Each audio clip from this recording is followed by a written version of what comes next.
Hello, everyone. My name is Jen, and welcome to the Book Refuge Book Club tonight. We are going to be talking about An Echo in the Bone, right? Hello. Welcome, my friends. That was weird that I just did my video intro voice. I don't know what that was about. I don't know. So, sweet Amber is having a bit of problems with her internet, but we have to talk about An Echo in the Bone. So she's going to try restarting, and we'll see if she pops up here. Otherwise, we'll just start going through the questions because we got to talk about this great book, So, and mostly because I can't really reschedule it this month because we have a lot. But yeah, while we're waiting to see how that goes, what did everybody think about this one? As always, I ask the question. Let me pull it up here. If this one was your first time reading it, how did you feel about this one? Where does it maybe kind of like rank for you? I don't know. Like, did you like it more or less than the last one, or where does it fit for you and everything? Hi, friends. Hello. Just me for now. We'll see. Hopefully, Amber's able to get on. Wi-Fi is the worst. It's the worst. Hi, Karen. Hey, girl. Hi, Christina. Hello, Susan. So, yeah, tell me how you felt about it, and if you have read it. Sorry, what was I saying? If you've read it before, let me know if you enjoyed rereading this one, if you picked up a lot more. I actually have some conflicting thoughts to share. Not, of course, that I thought it was bad, but I have some conflicting thoughts to share about this one. So let's see what some of you guys have to say here. Sorry that it's just me right now, but that's okay. I can talk enough for two people anyway, but I should say I actually have brandy today instead of my Sassenach whiskey because, well, the Sassenach whiskey is just not my normal taste. So I have some of my spiced brandy right here that I actually really love because got to take a little drink in honor of Outlander. Woo! Oh, that's actually pretty good. It still hurts, okay? I am not a dark hard liquor kind of gal, okay? But I really like this spiced one because it only burns for like a second and then it actually like tastes good. So anyway, might as well get started with giving myself a red face and everything. But yeah, let me know what you thought of this. I'm gonna give Amber a few minutes to try to get on before I like move into other stuff because I don't want to leave her behind. And she worked so hard to finish this on time for book club. She was done earlier than I was. So, but yeah, after reading each book, you go back and watch my book discussion. Oh, thanks, Karen. Are they good? I haven't watched those in years. I wonder if I remembered more back then. I don't know. I should go back and watch them sometime. But I loved making those, by the way. I really did. I loved making those. But I just wonder if they're still really exciting. First read, I found parts 3 and 5 difficult to get through. The last two parts were much better. Okay. Interesting. And were parts, I don't have myself memorize what those ones are. So you'll have to tell me which storyline that was difficult. I think part 5 was the war stuff, right? And then was part 3 when they were on the ship. I know that people weren't loving the ship. I completely spaced out the ship. So, oop. Well, here's Amber. Let's see if it gets her on here. We have the doom circle spinning here. Christina said, when I read this one in the past, I ranked it lower in the series because we spend so much time away from the ridge. But this time around, I appreciate some of the storylines more. Oh, that's a great thing to comment on. Yep, it looks like it's not going to take her. Hold on just a minute, everyone. Pardon me.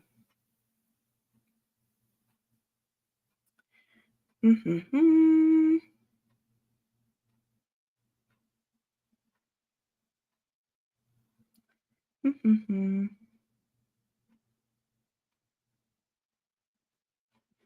All right. So she's actually going to drive to a different location and join us later. So it will just be me for a little bit here, which is fine. Let me go through these. So yeah, Christina said the first time it was difficult. I think that is a really interesting thing to point out because it does feel it does feel weird to be pulled away from there. And when you look at it too, we think we're leaving the ridge to go to Scotland. And then it just becomes there's all of these things that are impediments in the way of them getting to Scotland. And then we go to Scotland and we're there for like 5 minutes and then we come back. So we'll definitely get into that. But I mean, I think also, sorry, I hate to do you guys part of the reason I'll get into how I felt about it does have to do with the show, though I don't have bad things to say about that. I just mean, I honestly like a couple of the things the show does to like speed up the time a little better. And so it made the book feel a little bit longer than normal to me because, well, I mean, they're all long, you know what I mean? But because I was like, the show skipped this stuff and I think that was okay. Like, I find myself saying that in my weekly reviews so much because there is so much great stuff in here, of course.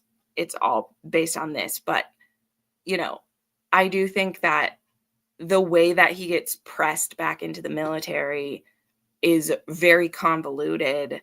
Um, sorry, I'm already skipping ahead. It's very convoluted compared to, just in the show where it's like you are of able-bodied age and abilities, like you need to come and do it. So having it be with the pirate angle and everything is very weird, but you're here for my breakdown. Well, we will get into it here. They're great. Oh, thanks, Karen. You're awesome. Yeah, part 3 is the ship and part 5 is the war stuff. Okay, cool. Alrighty. Well, we will kind of get going through these. I didn't make all of the questions cards this time because what I do is I don't ask every question. So let's see. This time around, this is what I'm going to say. So when I was putting my questions together last night, I've shared this. I actually use a Reddit book club. There was this Outlander group on Reddit who did a book club about like 3 or 4 years ago. They did a reread of all of them and they did book club, or I'm sure it was the first time read. And the woman whoever put that together, I guess I don't know that it's a woman, whoever put together some great discussion questions. Okay. So I usually pick and choose my questions out of there. However, once I had done that, I realized I don't quite want to go chronologically through this one. Also because the book itself doesn't go chronologically. We're like with Lord John Grey and like William, we're like back forward in time and we're in England for a while and then we're like all catch up to them later and then of course we add in the 1980s as well as the 1739. Like it just becomes a lot. So the way I want us to talk about it today is we're going to kind of go character groups. So like the time, how do I word this? Like we're going to go through the characters' journeys and we'll stick with one character or pairing and talk about their whole journey and then go on to the next one. Okay. If that makes sense. Because it's too confusing to me to jump back and forth. And again, if you've watched some of my weekly wrap-ups where I have to talk about 3, 4 different timelines in one thing, it's very confusing. And we don't have to do it that way. So to get started with this week, let us start with what's going on with Bree and Roger. And because most of their storyline in this book is taking place over a more condensed time, I think it's easiest to like put all of their stuff together and just talk about what's going on with that. So I want to start with they are in Scotland in 1980. They have moved back into Lollybrock. They're repairing it. It is their home now. And they find the letters from Jamie and Claire that have been left for them, proving that they didn't end up dying. There's also, we learn that the date of the fire has actually changed. It happens on a different day now. And so, yeah, let's start off with what did we think of the fact that we're following Bree and Roger. Now, I feel like this is difficult to ask because we have so much foreknowledge with the fact that like the show has them in there and people talk about it. But did you think we were still going to follow Bree and Roger when they went back to 1980? Or, were you surprised what was happening with them? I just want to kind of start with what people's thoughts are with that. But yeah, what do you think of the fact that Jamie and Claire were not only able to like write letters, but Roger and Bree don't peek ahead to see when they stop? And I stand by, would have been very interested to see when they stop because, well, I don't want to spoil anything for anyone who hasn't read it, but I think that would be very interesting to know. So what did everyone think of that? Before I get into my whole ramble about it. Hello, everyone who's hopping on. I see some more people hopping on. Just me for a little bit. My co-host is getting herself hooked up to some internet. So maybe I do want to grab this question here.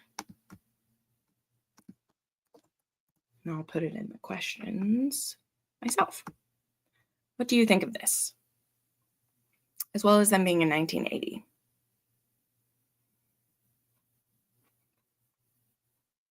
Hello, Lisa. Got double Lisas here. I love it. I would be sad if we weren't following Bree and Roger. Yes. Yeah. I definitely would too. I honestly didn't know what to think about it though. The letter writing is an interesting way to connect the two time periods from a storytelling standpoint. Yes, it is. I wonder how Claire and Jamie knew to stop sending letters. Maybe they sent them in waves.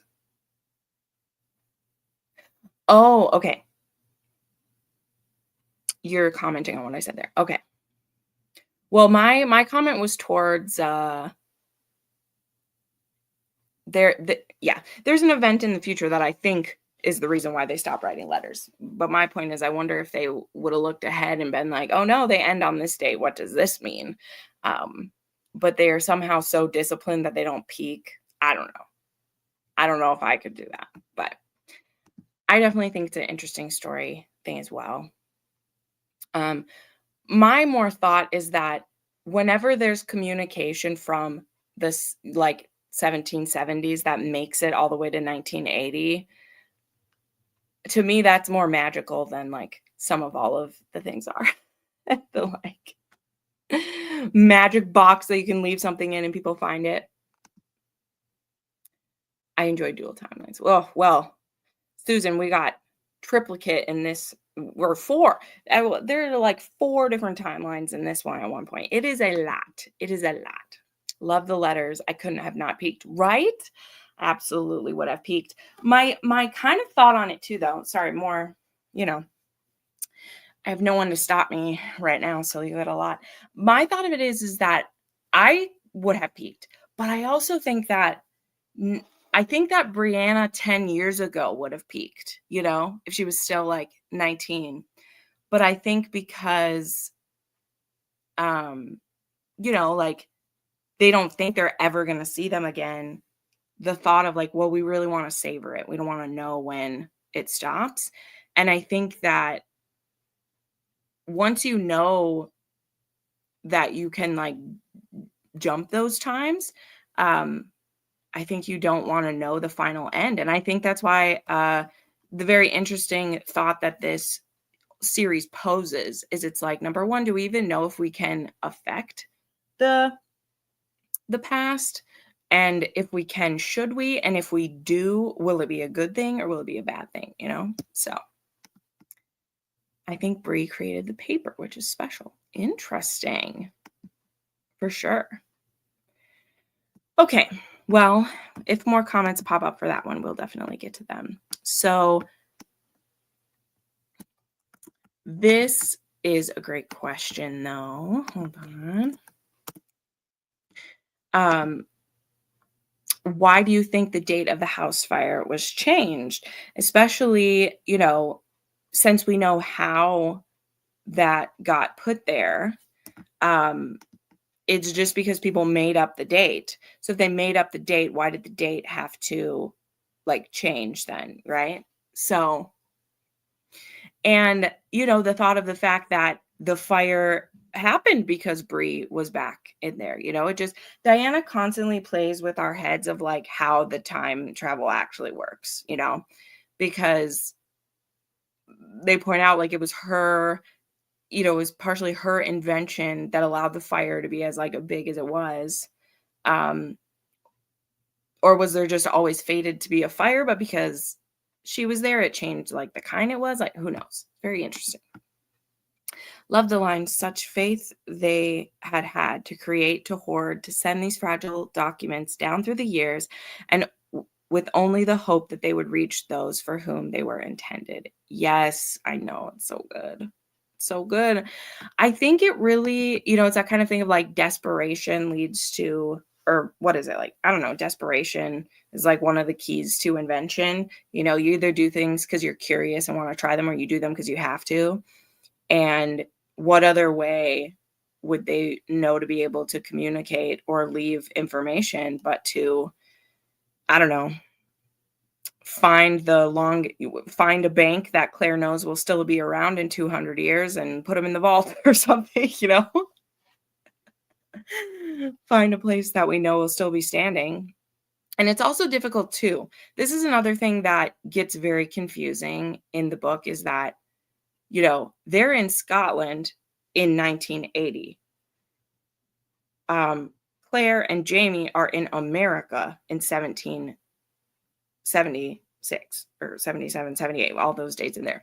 So it's also the fact of like, not only is it need to survive time for 200 years, but also how do we get it back over to Scotland so that it's like waiting there, or however they get to it, So there's lots of things they have to figure out. Very tricky stuff. Okay, no other thoughts on there? All right. Like I said, we're going to stick with Roger and Bree, and we're going to go through their whole kind of story first. We're going to do that. Necessity is the mother of invention. There you go, Nicole. See, thank you. The Bank of Scotland. Yep. They sent the letters to 3 different banks in hope. Yep. Well, exactly. Yeah. And I don't just mean what they actually do in the book. I mean how they would have thought how to do it. Is you'd have to think of, okay, what are the options that will make sure that these are okay for 200 years? And as Lisa points out, they were like, well, we're going to make it in triplicate, which like, that's just crazy too to me. So they were right though. Okay. So now we know they have the letters. How do you feel about, Roger? I think he's an interesting person to talk to in this beginning part, because in, books 5 and even 6, right? Roger was the one who didn't fit in to the time, right? He didn't seem to be like, vicious enough to be able to be a fighter, and he wasn't the hunter, and he wasn't this, he was going to be a pastor or a minister. And now they go back to the time where he's supposed to be, have skills that he can use. And again, it's his wife who gets, a manly job as well. So I just think he's interesting to focus on here because, he didn't fit well in the past in the beginning, but he was finding his way, and now they've come back again. And it's like all the work he did there towards being a minister, none of that's going to work here. And any of the work that he'd done here doesn't necessarily help him there. So I thought it was very interesting. But yeah. Yeah, so this is interesting, Susie, because at the very back of book 6, right, there's that one page where we find out that the whole reason the date was wrong to begin with is because the guys made up a date, because they were like, well, everybody's dead anyway, so it doesn't matter. And so that that date in the paper is what Bree finds in the future that sends her back, that she goes back to protect them from a fire, but then the fire happens anyway, and it's on, like, a different date. So, yeah. But it wasn't, Tom, uh well, I mean, it was Tom who did it, but, I mean, that's another case of, like, it's like a circular thing, you know? It's the circular time thing that, it wouldn't it like, was there ever gonna be a fire if she didn't go back and do that? That's where, like, my brain starts to hurt. It's why, like, time travel is a difficult thing to discuss. So, anyway, back to what I said. Anyone have thoughts on Roger here or anything? Just wondering.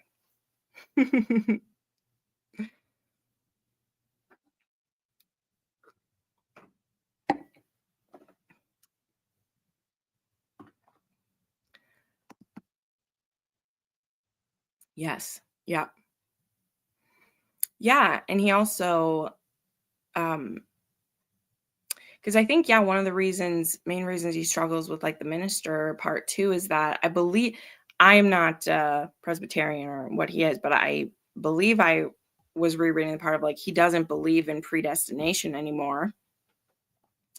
Um, so to him, that is, like, a really big issue, and it's, like, not funny, but it's kind of funny that having a issue in that regard is, like, that's the same reason in North and South that Margaret's father, like, can't be a minister anymore because his beliefs have changed just a little bit. So, yeah, Roger isn't sure about the core Presbyterian beliefs. Yeah, it's very interesting. It's very interesting.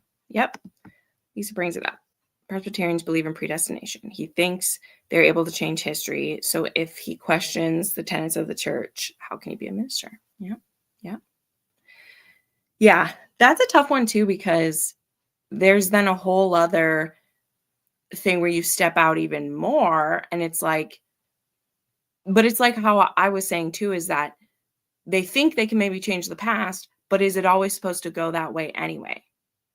Because then if it is always supposed to go the way that they make it happen, even with time travel, well, then predestination is still a thing too. So it's a very philosophical question that is way beyond my pay grade and knowledge level. But I appreciate about Roger that he is always questioning and pushing things. And in my opinion, it is one of the main kind of like differences between like Jamie and Roger is, Jamie is for the most part, like 95%, his beliefs are pretty set. It's not that he can't ever have his mind changed or he's not willing to things, but he just has that innate sense of like, this is truth, or these are what I believe, this is what I do. And he doesn't question.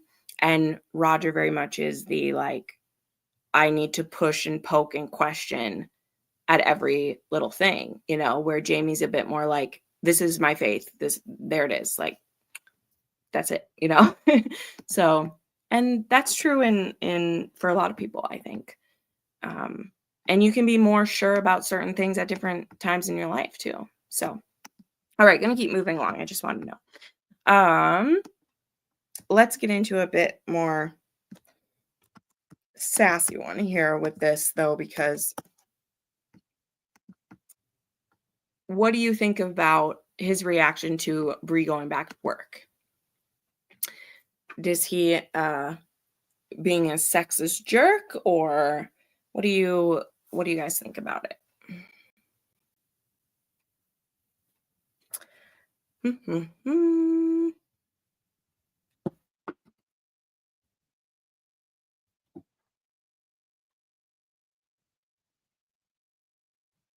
Have all my questions on my phone too, so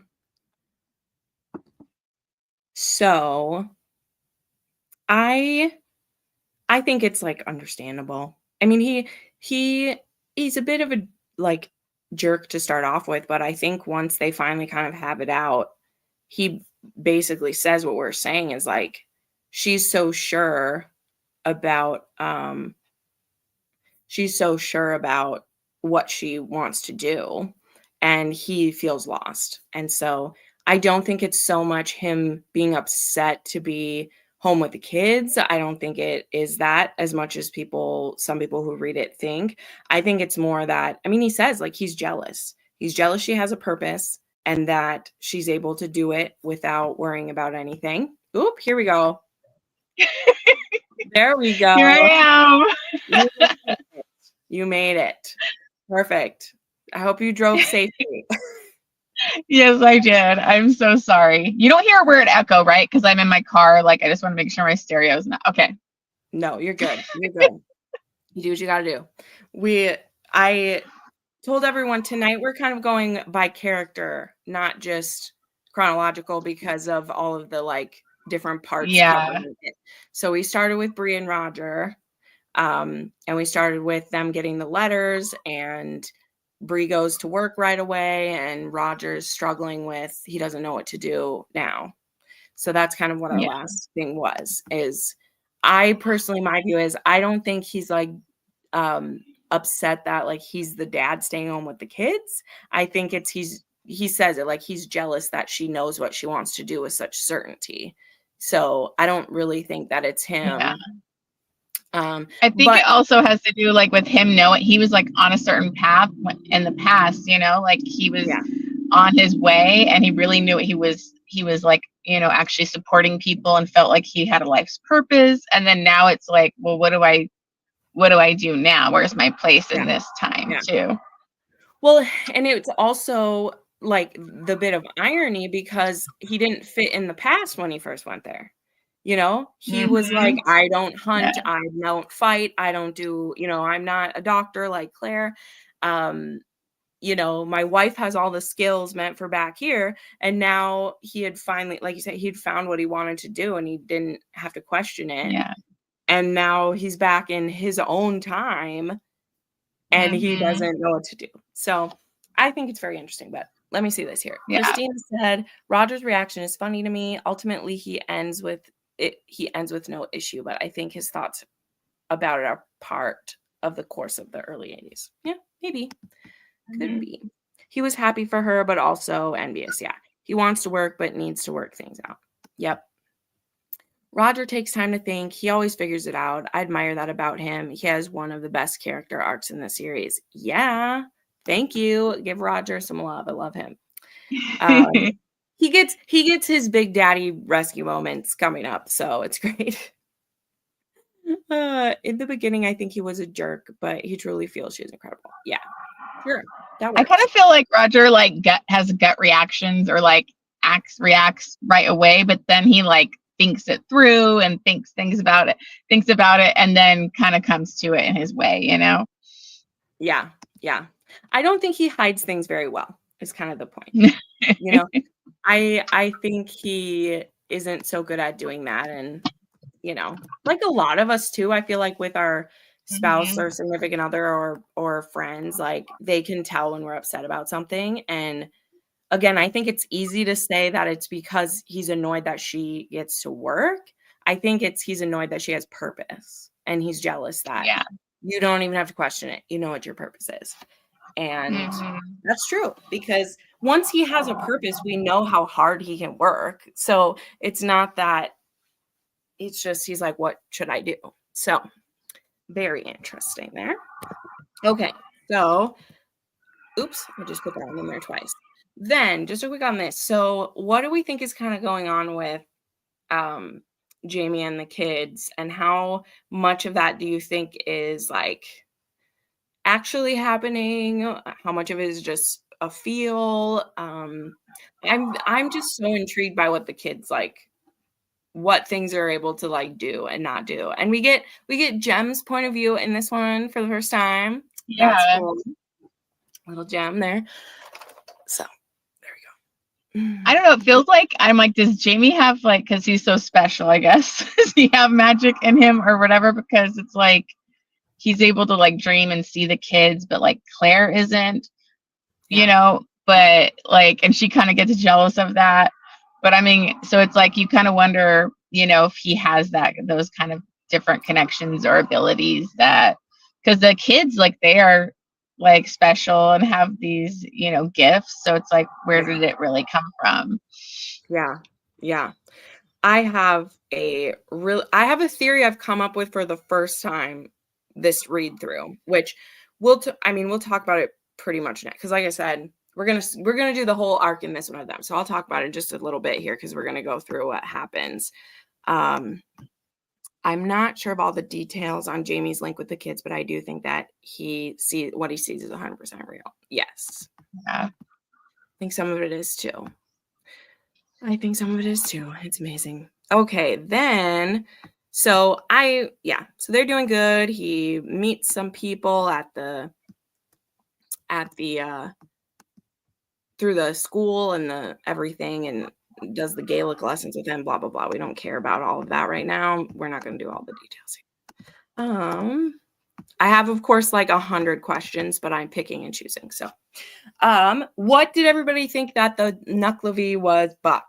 Did anyone know who that was before he was revealed?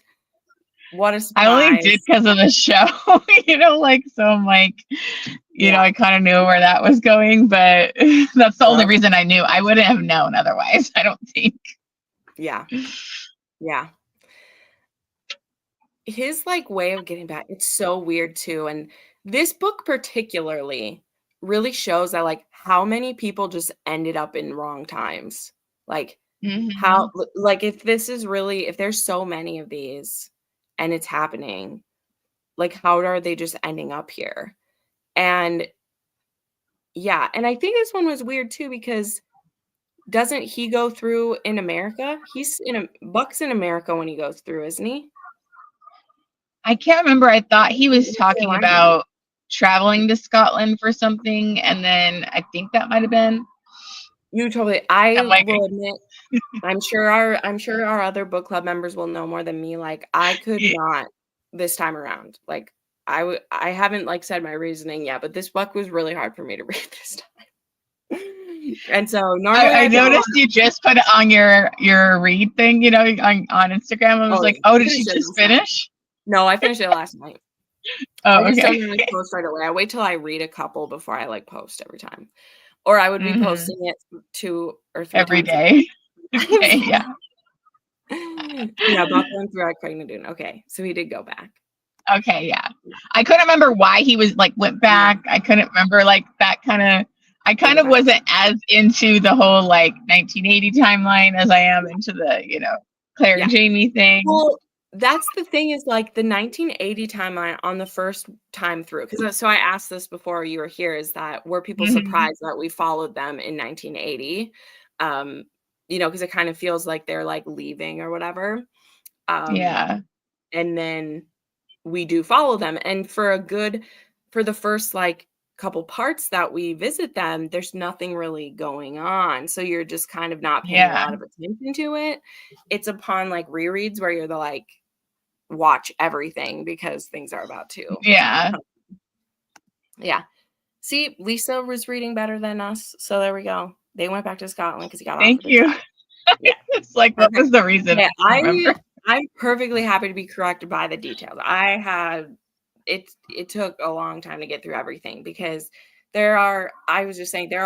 someone said earlier they like dual timelines, and this has 4 different timelines in this one, because we start the book with William at a time, we have John in England at a time that's back, and then we have the 1980, and then we have Claire in them too. There's 4 different times that she keeps just popping in there. And they're all only a year off when they're in the set, because he's only a couple months behind. But there's too many fucking timelines in this one, and I'm just whoa. But it's a lot. But yeah, so Buck showed up, crazy. I honestly, I'll tell you, the show made me love Buck, because even though I was sad, I was really sad that we didn't have Graham Mackenzie do it, because he played him in the one. But I understand why they didn't, of course. But that would have been funny if he had to do one of the twin things where he plays himself and himself in there. But I loved it. Show up to the end of the book.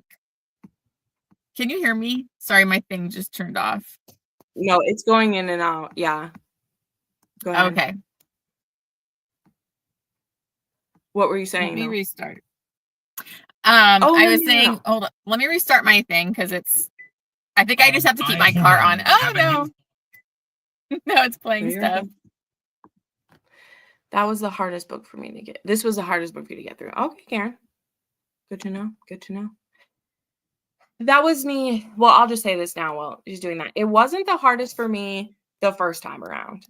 This time around, it was the hardest only because the show is conflicting things for me. Like, it was too difficult for me because it's enough like the show. Like, there'd be big parts where I'm like zoning out because it's exactly the same.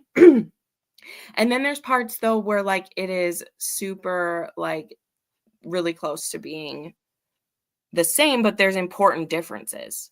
So I was getting the characters like mixed up so much because they follow some stuff so well and then they cut out other things.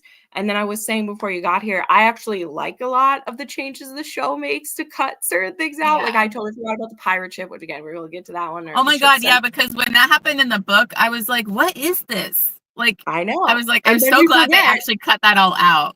You're right. But we forget that there are big chunks that are cut out of stuff because they do such a good job. But yeah.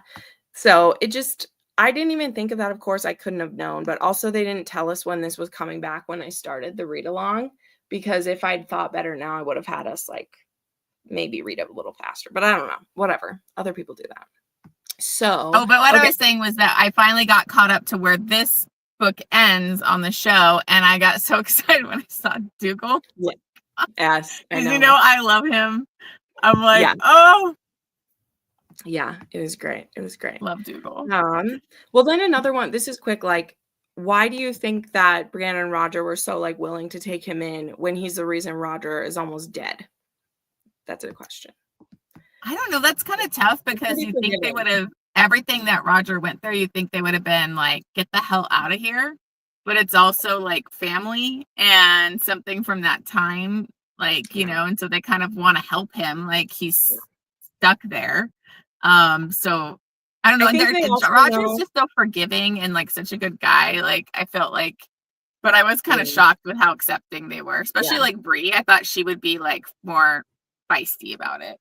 I think too, knowing like how traumatic it is to, you know, and the thing is for both Bree and Roger, they've always went through the stones knowing they were going to go, you know, and, you know, like Buck accidentally going through, later on we see Roger's dad accidentally going through, Claire accidentally going through. That is so much more like traumatic than like Bree and Roger have always known they're going through time when they go. Yeah. I think that makes a difference too, because it's like, wow. And also, this is like the first person we've seen that like they had started from a back time and came forward that we've seen, right? Which I remember the first time around reading that, I thought it was so interesting that you could go from back to a time when you like after you, because like Claire's born in 1918, I think is when she's born. And so her being able to go back and then go back, like it makes sense because like that's where you are from. You're like slipping back into it. But Buck going forward 200 plus years, having never been there before, I find very like, it opens up so many possibilities is the point. It's like my thought, if I'd been Roger, I was like, are we able to go forward and see like our family? Can we jump ahead to 22,000 or whatever, you know, or like whatever. So like Doctor Who. I'm sad Jenny didn't. Oh, Susie, don't be skipping ahead. We'll get to Jenny, I promise.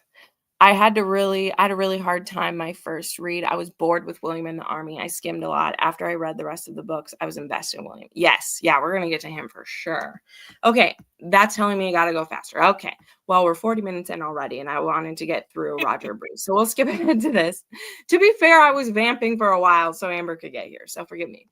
Okay, so we'll skip ahead here to the drama that happens in this time. Because again, if you took out all the Bree and Roger chapters and you put them together, you have about like a 150-page novella of what's happening with them if you did that. And so anyway, so we get Buck. We've had some interactions with Rob already.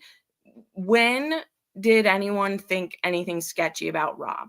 Because again, if you've watched the show, you get a weird feel for him almost immediately. He's too nice. He's smiley. He's making jokes with her. Yeah. He almost feels too flirty with her. It's weird.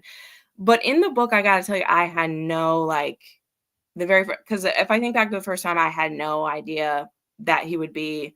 I was like, oh, this is someone who's going to be like a friend, like maybe whatever. Like, I had no idea. So I'm Yeah. just wondering when people thought he was creepy, if you were surprised. I think it got kind of creepy when he was starting to like get involved in like Roger stuff. Like it was one thing when he was like, you know, working with Bree, doing that kind of stuff. Then I'm like, why is he showing up with Rogers and then showing interest with Roger? And I don't know, but I did watch him previously in the show, so I already kind of felt, so I think that, you know, it kind of ruined it for me.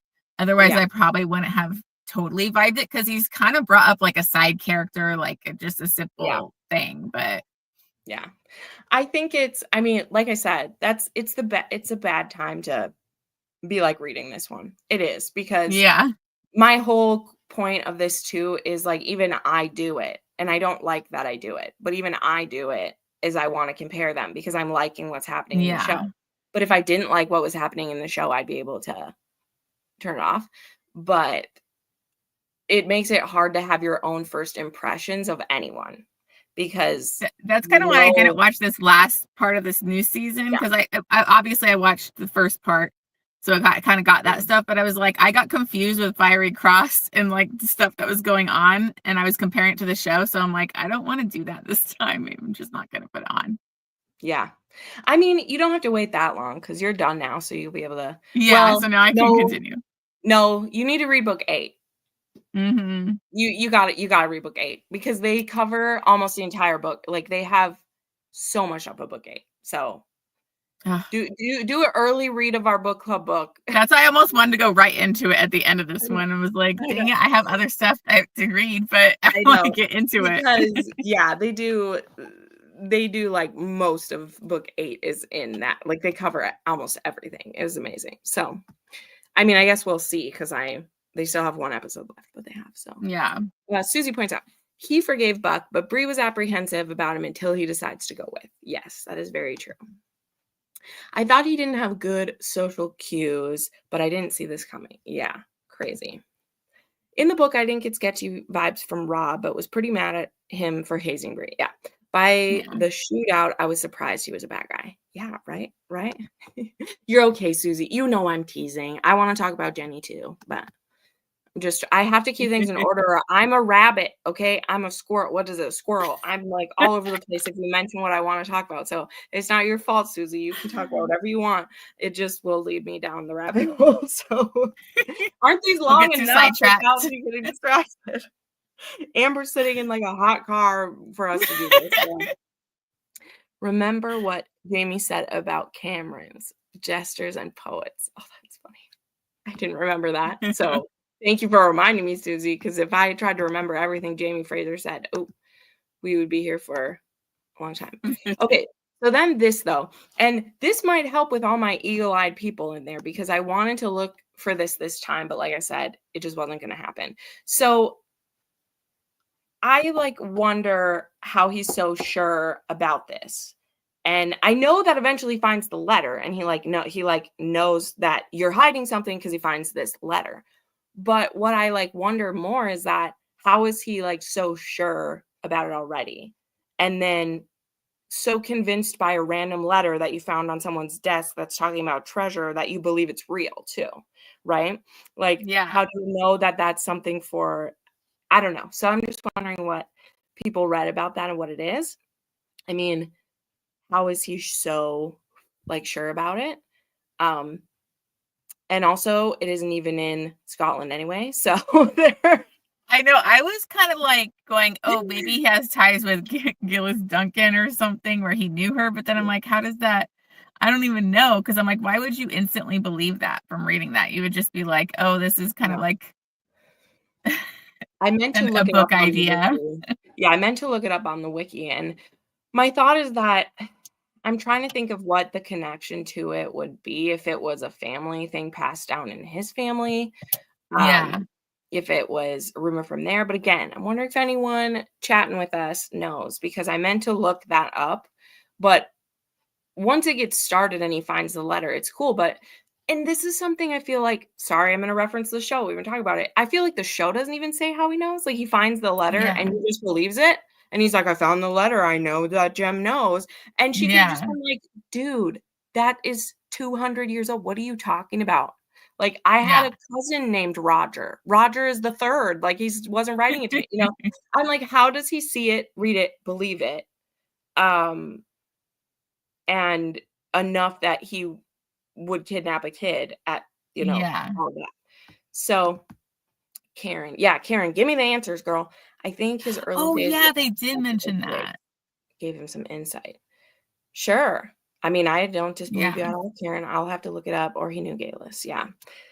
I mean, Galus has only been gone in this world for like 10 years, I think. So he definitely could have known her still. Well, yes. And that's where I like brought that up. I brought that up as like, it could have been passed down, but oh yeah. I think that, because that's the thing that's tough, is it's like, was that still a myth in the family after the fact that like they got that from there? I don't know. Here we go. Lisa, here we go. Rob goes on archaeological digs with Callahan. He sends Callahan to check on the ruins at Lollybrock. He belongs to the Scottish National Party, Scotland's National Party, KK. He definitely already believes in time travel. Yes, I did know about that. Oh, okay. Yeah. That makes sense. That works fine. Which Scotland National Party, like that's what Galus was a part of too. Mm-hmm. That's what she was preaching about. So, I mean, I knew the link existed. Diana is good with those things. Yeah. I just don't feel like I don't feel like the show explains that one enough. Because I feel like his reason for doing is he snoops around, finds the letter, and then believes the letter. It. That's it. The book does explain it better. So interesting. Okay. Because I totally believe you. All right. Continuing on. So we're going to jump right to the fact that he's kidnapped him. He leaves some clues to make him think that they went, and perhaps they're related. I mean, girl, all those Scottish people could be related for all I know, so I believe you. So they believe it already. They get ready and they go. And then by the end of this one, we know that Rob didn't really go. He tricked them, and now Bree is on her own with her two kids and doesn't know where Jem is yet. So, because do we have Jem back at the end of this one? Do we have him back No, yet? I think it's just when he like found that train thing, you know, like I said, the other thing is I have been mixing these two books for the last 2 months because they skipped around in these. Yeah. So I literally don't remember. I believe the like one of the first chapters of this is Jem's point of view. That's why. Yeah. No, there's Ian. But one of the early chapters is Jem's point of view. So that's why. Yeah. But anywho, oh my gosh, these floppy books. So either way, so they go. And so I put that up there. Let me see what everyone's saying here. He read some of Roger's time travel book, right? But how does he know it's real? That's the whole point. It makes it like vague. Like my whole point is that once I'm seeing this part, like Lisa points out that he already believes in time travel. So that makes all the other stuff work. What I said, whether he's heard about the treasure or not, if he believes time travel is real and there's these letters being written to someone who's here, they're also new to town. Like they haven't been there in how long, and they come back, you know. So there's enough stuff that if you believe in the time travel, you would believe that letter then, which is fine. And also it says Jem knows where it is, and like she has a son named Jem. So it's it's enough. It's enough. Yeah, they both got archaeological digs. They know each other. See, people know these things. I finished the book before Christmas. You did. Good job. I love it. I love it. Okay. So the next part is, though, did I make notes about this? Because this too is where I get really tricky, because I just filmed a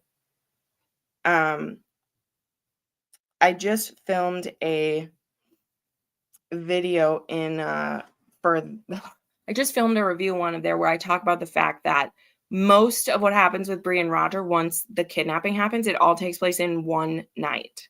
So the stuff that happens to Bree between when Roger leaves on Halloween, because that's when he leaves, is on October 31st, is when they go through, to all the stuff that happens where Bree's trying to find him and all these things that will happen, they all take place in one night. And then, and then Roger is, like, he's going to be in Scotland for a little, like, longer than that. But what I didn't look up is I don't think I looked up when the last time what's the last thing Roger does in this one? In this one, it's like he goes through. It's like we don't even get to, I don't think we get to see him. Okay. We don't see where he goes. Okay. That's literally what I don't know, because I think that's right, because then I just watched the show, so now I got all mixed up. I know. That's why I was like, I'm trying not to jump ahead. And I already think I'm talking ahead a little bit, because do you know what time he ends up in at the end of this one? No, I don't. Okay. I don't think Then so. I Maybe need your to not- your viewers will probably know better than me. No, because I have a bunch of questions about that, and we didn't need to.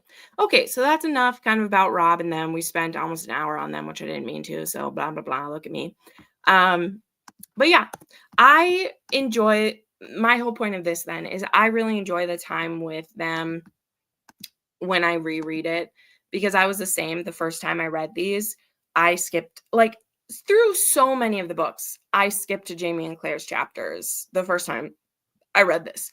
I admittedly do that because I'm like, I didn't really care for Bree. I don't really care about this.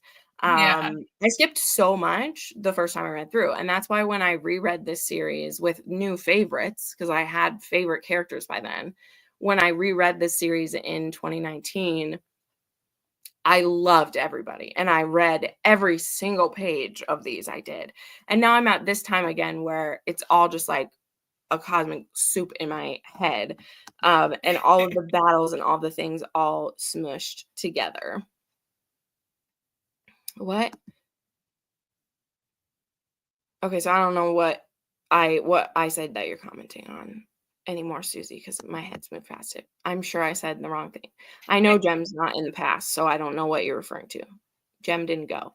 My point is, I was trying to remember where we ended with like Roger. Yeah, where was Bree? Where was Roger? Where was, I mean, I know where Jem is. Where was Jem? So, because we're not going to talk about where he is and what's going on until the next book. But they're all mushed into my head in one thing. But yeah, I love their chapters in this. I like seeing where they're at. I'm sad that they're like, Roger and Bree are basically apart for almost 1,000 pages of book total, just so that everyone know. Oh, because that's how much stuff is going to be in between everybody. So, okay. So the next person that I want to touch on, and I do mean will be brief this time. I mean it for sure. We're going to talk about William now. We're going to talk about him. Because I can talk about Jamie and Claire for 5-10 hours straight. So we got to do the shorter people first here. Yeah. So, oops, I'm not asking that one. I already asked that one. So we start this book though with William in, yes, we don't know where they are. Okay, thank you, Lisa. Thank you for checking with me. Okay, so we start this book with Liam, and it is actually a repeat scene, kind of a little refresher of, you know, he chats with, like, he's had chatted with Bree, and then he is going to go on a completely like different way than everyone else. So we like reset where he is compared to where like everyone else like ended their story or everything. So what did people think of William? Is this his first POV too? Now I don't even remember. I used to keep track. I think so. I think don't think he had the POV previously. Yeah, I don't think he had a POV previously. So this is the start of his POV here. And a few people have already been commenting about William already too, that they didn't care for him in the beginning, and by the end that they liked him more. So yeah, he grew on me through the book. Like in the beginning, I was like, what is he doing? Like he's such a mess. Like all his journey, like it's just a kind of a mess.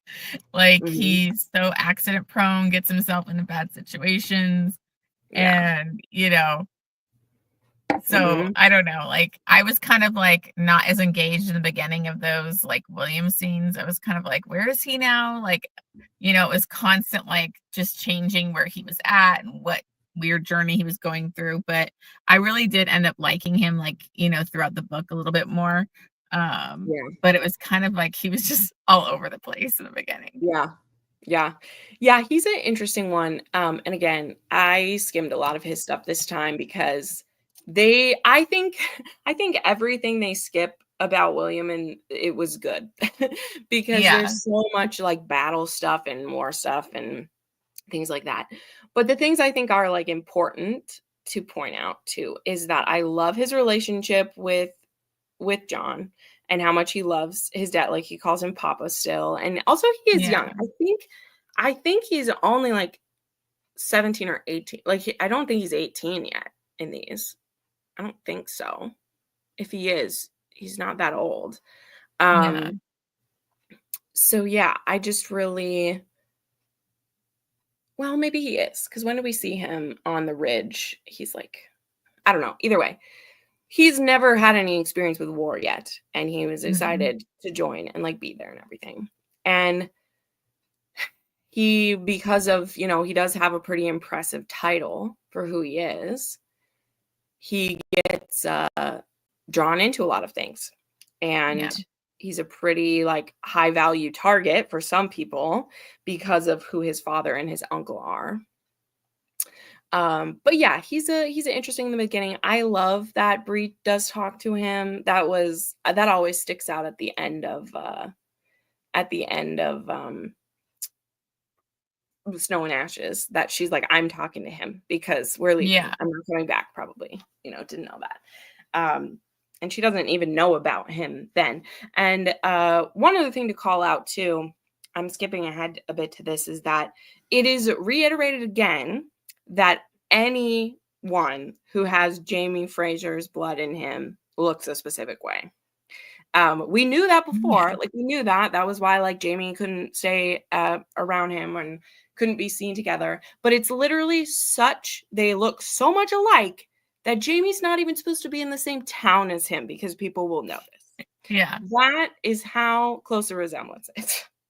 And it's kind of the same like with Bree. People know whose daughter she is and all that. So it's one of those things. It's important enough that when I think like the first time Ian sees him as an adult, Ian's like, oh, wow, he's my cousin, I guess. Like I make a note of it. Yeah. Like he doesn't know that. Like he wasn't told that back when. He looks so much like his uncle that he's like, oh wow, I wonder how that happened. Kind of like didn't know about this kid. And so it's very interesting. But anyway, when they see Bree and him together, it's like I think it's jarring, and like that's why John is like, no. Yeah. Unless you're ready to explain this. So he's spoiled, but based on the timeline and how unwed pregnancies were considered, I understand keeping it from him. Yeah. He's 18 or 19. Yeah, thank you. I knew it wasn't quite 20. I was pretty sure. Because again, I think they have him look a little older in the show, and so it smushes in my head because Claire's only been back, I think, for like 9 years. And then that was a couple of years after. So anyway, too many times in my head. William was a snob in the beginning. Yeah. I mean, he was spoiled. He definitely was spoiled. And forgot. He did have a good character arc, like she was saying, though, like with like what he goes through, Yeah. Karen, I very specifically hadn't mentioned Rachel because we haven't got here yet. That's why I brought up the fact that when we see William, we know him, and other people know him. And specifically, other people will know him later on because they've now known Jamie. And there's people that don't know Jamie yet that won't know. And then when they'll see them later, they'll definitely know. So anyway, so that's William. Let's go through a few bit. Also, this is always funny to me because I always am like, forget that this happens because it's so weird. And I understand why they cut it. So what did everyone think the fact that William and Dottie are saying they're in love and that she needs to come to America so that they can get married? That was weird. I was like, what the heck is going on? And John's like, he's like totally suspicious. He's like, I don't buy into this. Yeah. What are they up to? And like, again, like I hate to compare it to show, but I was like, where was that in like the show at all? Like I was like, that was totally gone. But like once it gets to their reasoning, I was like, oh, like that's totally, it was kind of cute and funny, but I was like, I didn't even see that part coming because I was like, what are they up to? Like, I have no idea. I mean, it was kind of funny because they're not blood related at all. They're not really cousins. Yeah. So it would have been okay if they wanted it to. But yeah. So yeah, and so this why I was bringing up why his age is like he's a kid. We remember how much trouble Ian was getting into when he was a teen. Like he's a teen who's been spoiled, and he has a commission. Like he's not starting off even as like the same level as everyone else because he's a lord. So it is kind of, and part of the reason too, like why he gets these more like side jobs is he's not supposed to be put in danger right away, which unknowingly I'm like, so you think sending him off through the woods in like war-torn America is gonna be safe? But I digress. So anyway, so there's that is really weird. What other interactions with him? I didn't do too many questions about him because I want to move on to some stuff, but that's a question. How do we think he does evolve through this one? So I read it down. This whole book takes place in, I believe this book is 2 years. Oh, I did write down all the POVs. I used to write down the POVs in the first time people with them.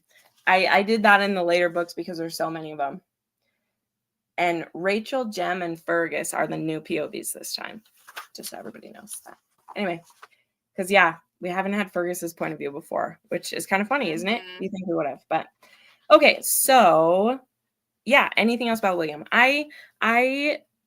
We'll just bring this up because, like I said, we're going to go through the whole arc. So when he finds out whose son he is in a pretty like kind of intense way, one of the questions that I had for this is because how do we feel about how he reacted to this? Asking Claire, like, did he rape my mom? Like, what are all these things mean?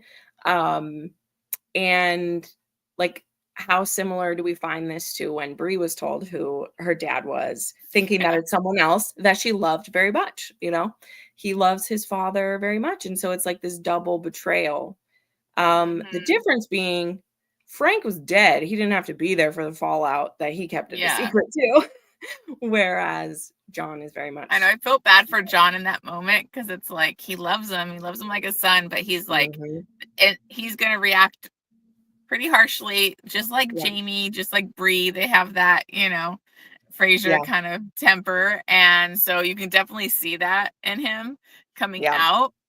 And so I think it's understandable. He's like whole life he's been led to believe a certain thing. And so he's going to have a gut reaction and get, angry. And he's angry at both of them and just like, but, I think that's, like in the book, it was like, it seemed like, oh, they just like, it's like they all looked at Jamie and then looked at him. And then that's like when he kind of like acknowledged it.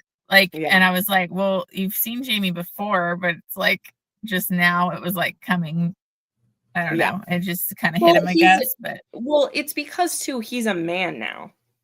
Like by the end of this book he is, I believe, 18, and he's been through more, and he now looks like he's the same height, the same size as him. It's often said in here too, like not fully. And I think when he saw him previously, it was like, when Jamie's, it was his cousin or whatever that was in charge and leading, and then he died and he took him to Scotland. I don't know if it was cousin but like Claire was like, don't look at him, like when they're like kind of in the same area or whatever. So I guess it's not like he's getting a good perfect look at him, and it probably wouldn't hit him when he's giving him his hat and all that.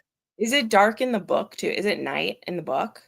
Oh, I don't know, maybe. I don't know, because in the show it's night, and so you can kind of get away, like, to me that makes sense, is you can kind of hide in everything. But Lisa, Brianna broke a window. They're very similar. He's throwing things.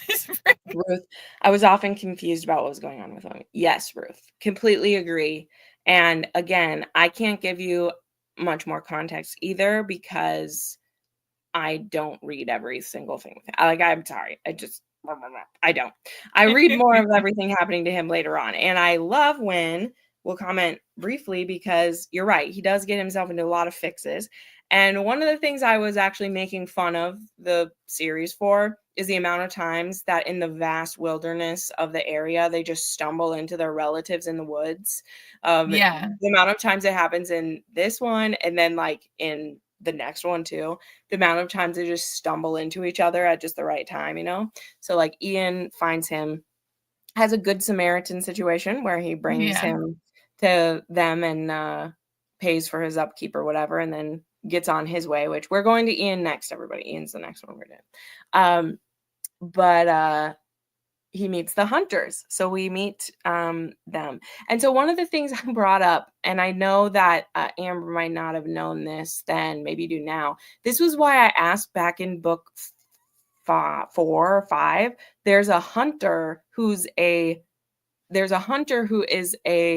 friend, like friend as in like friend Jamie, like at Jocasta's. There is a hunter who's there. Oh. And that was the first time I ever noticed that name on a repeat. There was a hunter who was a Quaker. There we go. I forget what it was. There was a hunter who was a Quaker there. And I thought that was very interesting because I am like, they've got to be wow. related. I didn't. They've got to be related. So Yeah. But yeah, so we meet Denny and Rachel, and oh my gosh, I love Denny so much. So poor like William, though, I think starts to fall for her like pretty damn quick because they heal him, and I mean he can't quite hold a candle yet to Ian, so I feel bad for him. But Yeah. So that's stuff kind of happening with William. Lots of stumbling around, getting hurt. Then we get into some of the stuff of like his first actual battles he's seeing, and how at the beginning he's so like nervous to like kill someone, and like what's it going to be like when I first killed someone. And then he makes it through the first battle, and it's just kind of the like it's just kind of the trauma of like, oh wow, like this is the thing, you know? And to me, when I ask further back, like, what do we think of his like character arc in this? I think we're starting to see like, you know, he has a lot still to go through. I will tell you this, even in the book I've read, he's not fully like sane thinking man yet, even where I'm at, but he's close. He's close by the end of the 9th book.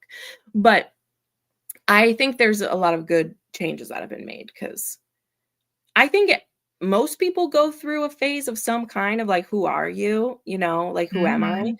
And it's just even more real because he's like, who am I? I'm a bastard. Yeah. Like, I'm literally a bastard. Like, did you trick my father? Like, all of those things coming out all at once. And neither John nor Jamie are there to explain it because they have to skedaddle out of there. Yeah. So dramatic. But, you know, we're going to see him really struggle with that. Obviously, we'll see some things, because he now, like, not only did he kill someone in battle, but by the end of this one, he kills someone face to face. Like, he murders. Well, then he has that crazy interaction with those people that were going to help them, you know, and then like had the axe and like, and then he was like, this was my first, like, it wasn't even in like a battle. Like, and I thought that was a very interesting scene, you know, and it kind of like woke him up to the world a little bit. You know, he was very naive and like sheltered. And that was like a jarring, like, where he had to fight for their lives. And, you know, and so that was a tough one. Yeah. And by like the end, when he kills Archbug, he's so like different by then. Yeah. But yeah.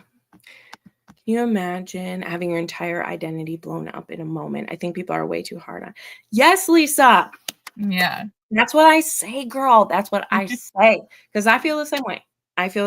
And it's why, like I say, barring this book, like I said, because I was annoyed with all the spying and all the stuff, I love reading their chapters later on, like on repeats and stuff like that, because they're going through stuff. And I love Bree's journey. Like, hers is so good. And like the type of like, I don't know, warrior woman that she is now, like in the true like mom warrior, like she's like mom warrior woman, which I love about her. And William is just, he's so young still. You know, Bree's like, I believe 10 years older than him. I think 10 or 11 years older than him. she's gone through the stuff already, right? And so I don't think that it was a bad thing. And we haven't seen the full thing out, by the way, too. Like, he just found out he has a conversation with Claire. He hasn't talked with anyone else yet. You haven't seen him. Yeah. In the book, you haven't seen him talk with John or Jamie about what's going to happen. So I think people just love Jamie so much they get defensive if somebody doesn't have a great reaction to learning that he's like the father, but it's like that would be your reaction. Like, you wouldn't be all like instantly on board with the guy that you didn't when you love somebody else as your father, like Bree did. Yeah. Susie, this is a good question. Granted, you're also, this isn't a chastisement, but I mean, you're also speaking to further, like, we don't know how William's fully reacting. Remember, a lot of people haven't read these before. We've only seen his initial reaction so far. And he's going through some anger spirals, and that's all we see right now. We'll see more when we get into the other books. But I agree. I think it's fair. I mean, Bree called her mom. It's actually funny. Bree called her mom a whore, and he called his mom a whore too. They both did the same thing. It's like, what the hell? That's a big leap. And technically, both women like also cheated on like their husbands with him. It's kind of sort of so. Well, Geneva was her fiance or whatever. So completely different situations. Like, Jamie and Claire are kind of forced into that one, and Jamie's forced into the Geneva situation, which is very strange. But yeah. So anyway, that's kind of the stuff with William. If anyone has any other things you want to say about William, go ahead. We'll touch on him some more too but we're gonna move on to Ian because I love him. And he was like the star of the book for me. Oh yeah. Ian. Oh, I love him so much. Like, I've loved him each book more and more. I know. And it's just like he's so precious in this book. I know. I adore him so much. So it always makes me happy too, especially, and again, we have to go back to this, especially because, like, we've said this, like, show Ian, he's getting there. They're getting him to that point. But when you see them start as a kid and you see it is different than when you're reading about a kid and then you see him grow and you're like, oh, now yeah. This guy on the show, like, he feels like a kid for a really long time. So much so, right, that like his love scenes in this season, I'm like, I can't watch it. I'm like, I can't. It's too much disturbing, which I'm like, oh no. But in like the book, awkward. I love the scene in the book, which you haven't got to yet. It's in book 8, but I'm like, love it so much because he doesn't have a way with words the way Jamie does. He hasn't read as many books and stuff as Jamie does. So let's be fair here. Jamie's had more education than Ian did. But he still has that really blunt way of like, he's just so honest and sincere. Like when he speaks that it's just, He's such a pure soul. Oh, we'll get in. Okay, we're getting into it. I just grabbed a question about him. So I'm going to kind of jump to the meat of the stuff with him just because yes, he's traveling with them. Then there's the stuff with the ship. He's the one who's getting pressed, and then Jamie joins because he joins, so he's not on his own. Because they're so close to going back to Scotland. Let's bring that back up. They're so close to going back to Scotland. And then this happens. They get pressed into this. But what is interesting is, like, literally the term of duty was so short then. Like, it's only, like, I think 45 or 60 days. Because while they were pressing people into it, they also knew people had farms, and they couldn't. Like, if they forced people to be there for a 2-year team, like, that wasn't going to happen. So it's like, once you hear that it's only, like, that many days that he has one to do, it's kind of like, oh, okay. Well, so we're delaying a couple months. It's, you've already been delaying going to Scotland for 15 years at this point or whatever. So what's a couple more months? But yes, Karen, I love how he does that. So we have all that stuff happen. And then he becomes a scout. Like, they make him a scout because those are his skills he has. Also because he knows kind of like the area good from just, he naturally does spend a lot of time in the woods. That's where he feels the most at home. That. And we see him, like, he does the rescue of William and everything. And he gives William some things, doesn't he? He gives William Jamie's rosary. Which is really because he sees him. I think I highlighted it. I won't be able to find it there. He sees him, and he, again, as we said, he has not been told that William is his cousin, but he sees him, and he doesn't, you know, he knows whose son he is. He knows this is Lord John's, and he puts the pieces together. Like, he's smart. He's like, oh, is that why they came to visit us? And and now he looks like, so he's like, he does not look like that short, kind man who's Lord, because you remember, everyone. Yeah, I had to remind myself of that again. I was like, oh wait, he's short, isn't he? He's not our studly pirate Lord John Grey that we have. It's like, he's 5'4".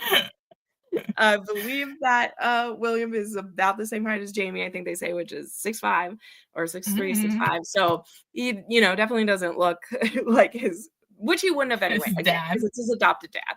Like, he's his stepfather before anything else. Anyway, before he'd ever even like adopted him by Jamie saying that, like, he already kind of was. So no DNA test needed. That's exactly it. So he gives, like, while he's ill and, like, you know, sick, he gives him the rosary. He gives him something else too. Someone remembers. I can't remember, but he gives him the rosary. And I just love that. Like, the thought that Ian thought to, like, do that. Yeah. I just love that. He thought to do that. It's so good. William already has a rosary in the books. The show, he gives him the snake. In the book, he gives him the bear claw necklace. I thought he gave him something from Jamie, though. Oh, the Jamie's bear claw necklace. See, Lisa, look at you. I'm spreading misinformation, and Lisa's coming in. I think I highlighted this. See, that's what happens when you skip things. And that's me. I don't know. I'm not going to find it in here. I believe you, Lisa. You're right about everything else, so I believe you. She's our fact checker. You know. Anyway, let me correct myself, because I am out of it tonight. Excuse me. Like, I don't mean that sarcastically, anyone. I legitimately mean that. So it's okay to put that up there. He gives him something important from his father without him knowing it. Well, let's say that. Yeah. So, necklace. That's also cool. That's a cool one. I like it. I totally believe you. There's so many details. Love Ian. Love it. So, but he's on his way to, he's going to do some stuff for the Indians, and he wants to see Emily.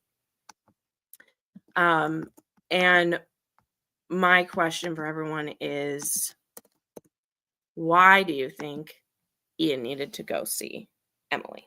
Like, why do we think he needed to do this?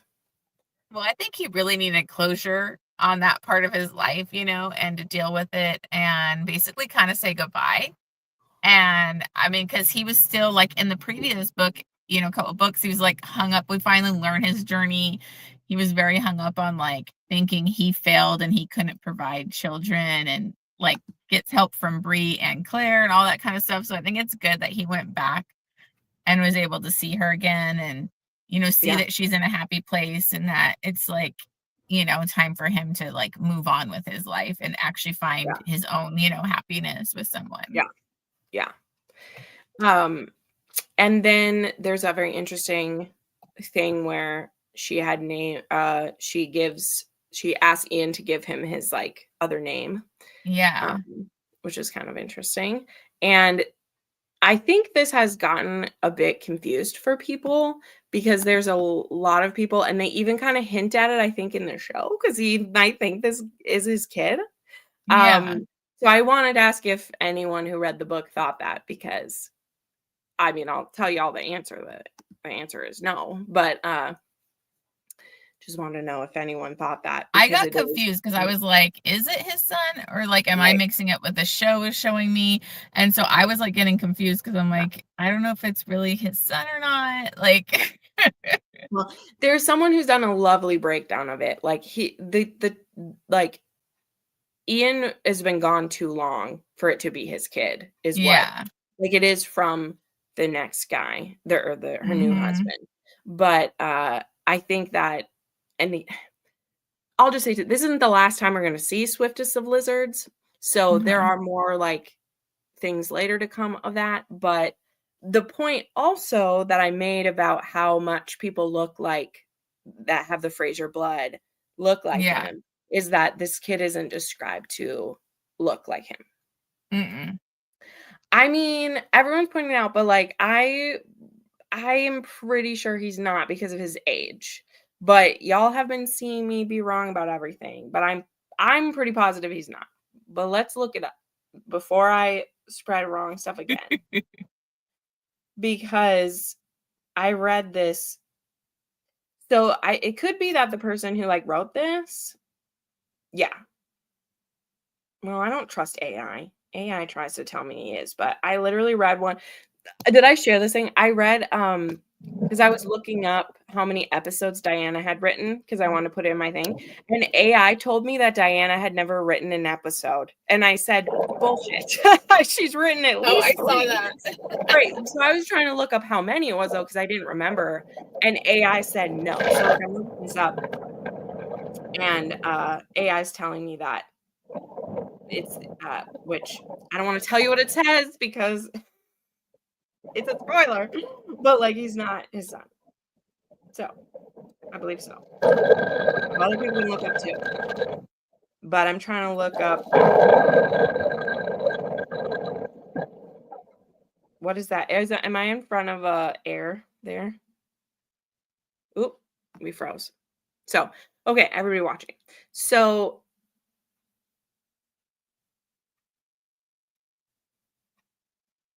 yeah, so Ian thinks he might be his, but I don't believe so.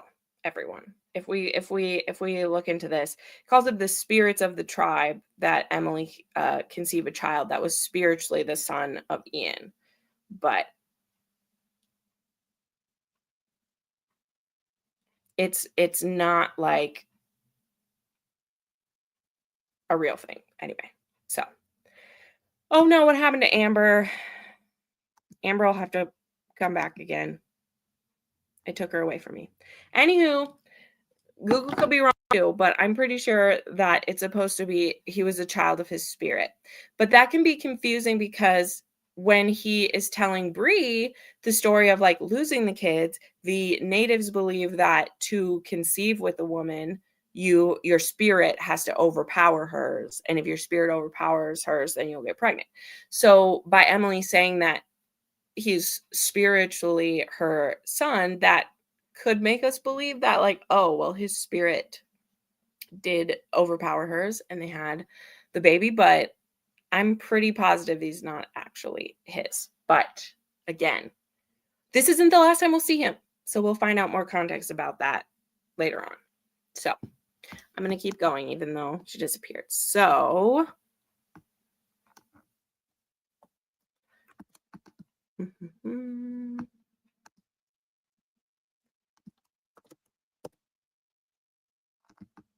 what does everybody think of Denzel and Rachel now that we'll go to this?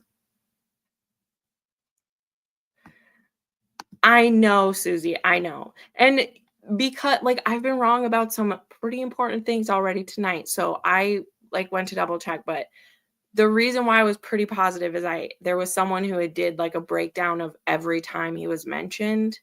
And it's never said that it's like his. It says it's spiritually the child of him. But because of what the natives believe about like how a woman gets pregnant and everything, it's easy to like, okay, but are you saying then that his spirit finally did win? Like, what does this mean?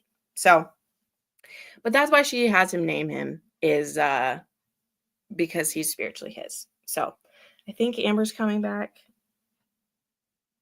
Her phone was overheating, so she's coming back. Here we go. Hey, that's why I was trying to move my phone in front of the AC over here because I was like, oh, it's saying it needs to cool down, so don't mind me. It's just a disaster on my end. Thanks. It's all right.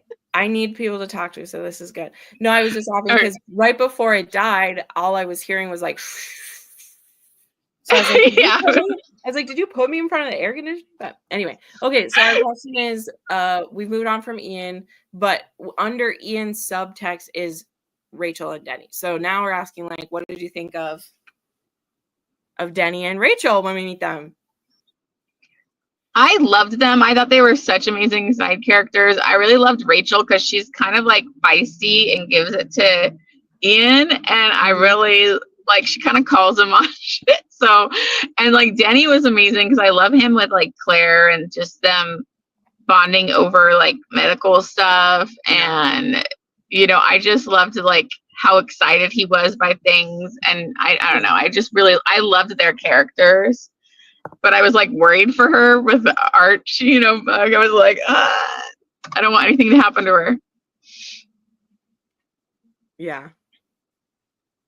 The siblings are people of integrity, willing to lose their community for their beliefs. Yes. I love Denny and Rachel. Rachel and Denny are, this was where you said they're people of integrity. Okay. Yes. I love them. I love them so much. And one of so I really love Dottie and Denny as well. And I wish that was something we got.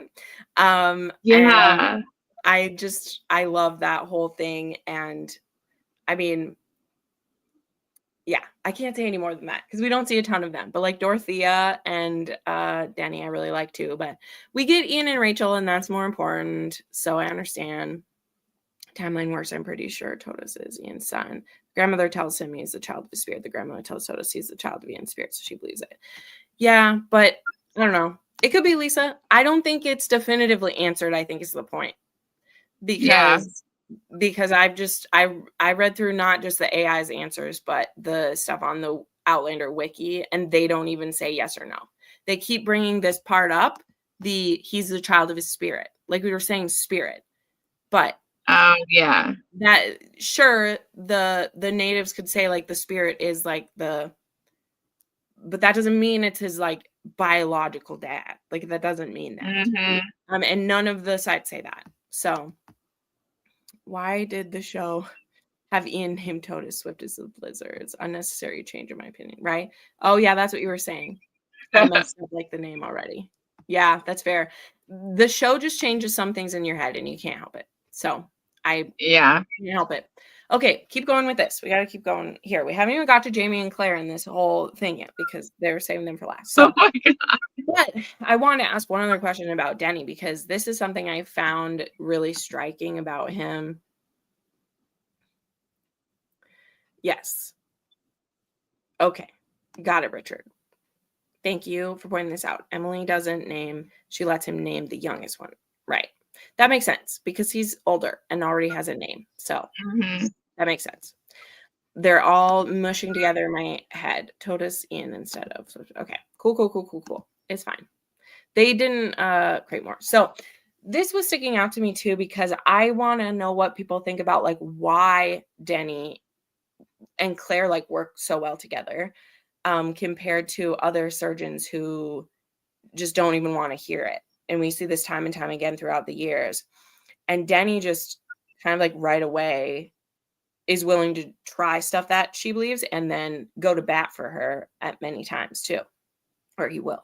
So just want to know why people think that. Like, why do we think Denny and her are able to go together and why he like listens to a lot of her, she slips in some of the modern things and she's like, I've been able to create like ether, like she starts sharing those things with him and he is like, that's amazing. Like he just dives right into it. Yeah.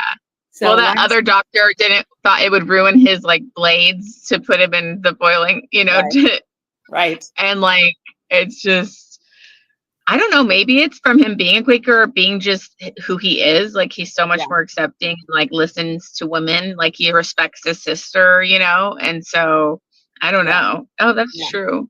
Yeah. Denny knows what it's like to be an outsider, makes him compassionate for Claire, but he's a true surgeon. Right.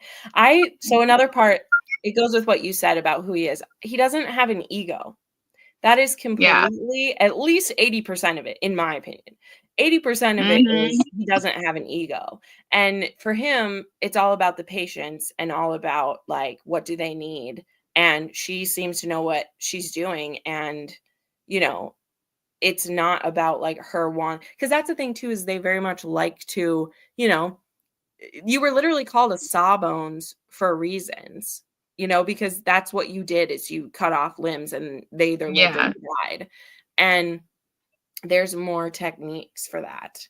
Like how they work together with that, like the amputee situation, where it was like, she didn't just discount either what his plan of was going to be. And then once she saw, oh, I see what you're saying, but this, and she kind of like, so I just loved how they worked together and just said F off to that other guy who just had the ego, like you're saying. Yeah. Yeah. He wanted to be in charge more than anything. So this is great. The doctor that Denny studied under England was also spurred by the larger community. Yes. Yeah. Yeah. But yeah, I think a lot of it is like he doesn't have the ego, and they click with that like first scenario, and then they both just love to learn. They love to learn. They're willing to pick up off of each other, and he himself is such a like diligent like doctor for his time, and he recognizes someone else who's like she has a good like her patients live better than these other ones do. Yeah. So, and I can't talk about this yet, but well, I kind of will. The things that Denny learns from Claire will pay off later on. We'll just say like the things that like him being like her teaching him and him being willing to learn things,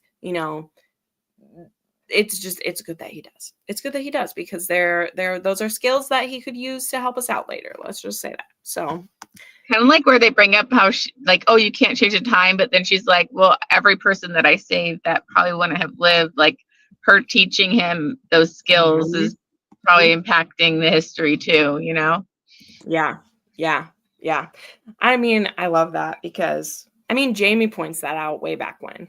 Jamie points out that you've already saved a couple of people, and how many more has she saved since then because of things like or helped literally people to see who can't see well, or certain people lost their eyeball, I how can't. many babies how many babies have lived because she was able to get them out, like we didn't well, we're gonna get to them. We haven't skipped it. We're almost there.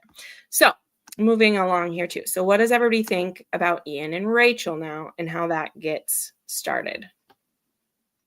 I loved their relationship, and how like I do think Ian fumbles a little bit and doesn't really know what he's doing and how to woo her properly. Like it's just funny to me. Like he's not as smooth as Jamie, but he's endearing, and he's like honest, and he just like I don't know. I just love him so much. So like I just want him to be happy and have somebody so bad. So I was so happy with Rachel. I was like, oh, poor William, like Fraser's involved now. So yeah. Does it say anyone how old Rachel is? Does she say how old she is ever? Oh, I don't know. I didn't read. I didn't look, but yeah, I'm not sure, because I also think that if William's like 16, I doubt she's old, but I'm like, is she in her 20s or is she still in her teens? I don't know. Maybe someone knows who's not me. I could look up her age, but because at this time, I believe Ian is in his like late 20s. I've looked up how I could actually look that up right now. Family tree here, because I think Ian.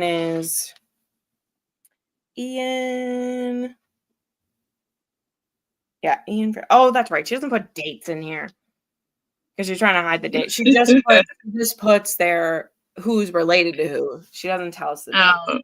Dang it. But anyway, I know he was born like how many years after the Rising or whatever. But anyway, I did the math at one point when the year he was born, because we know the year when he was born from Voyager. We know when he was born, but either way, I think he's in his like late 20s, because Bree's in her 30s. So anyway, I think my point being is I think that he's a good amount older than William, and definitely sexier and more competent than him. So awkward teenager or hunky like wild Scott man. She kind of like friend zoned William right off the bat. It was like. Yeah. Well, I think because I think it's in this one, like, because William is kind of flirting with her, and Denny says he's a soldier. That kind of goes against the whole pacifist thing. Like, yes, we're traveling with them, but he says he's like, you could join a meeting again if you want. I'm the one who can't.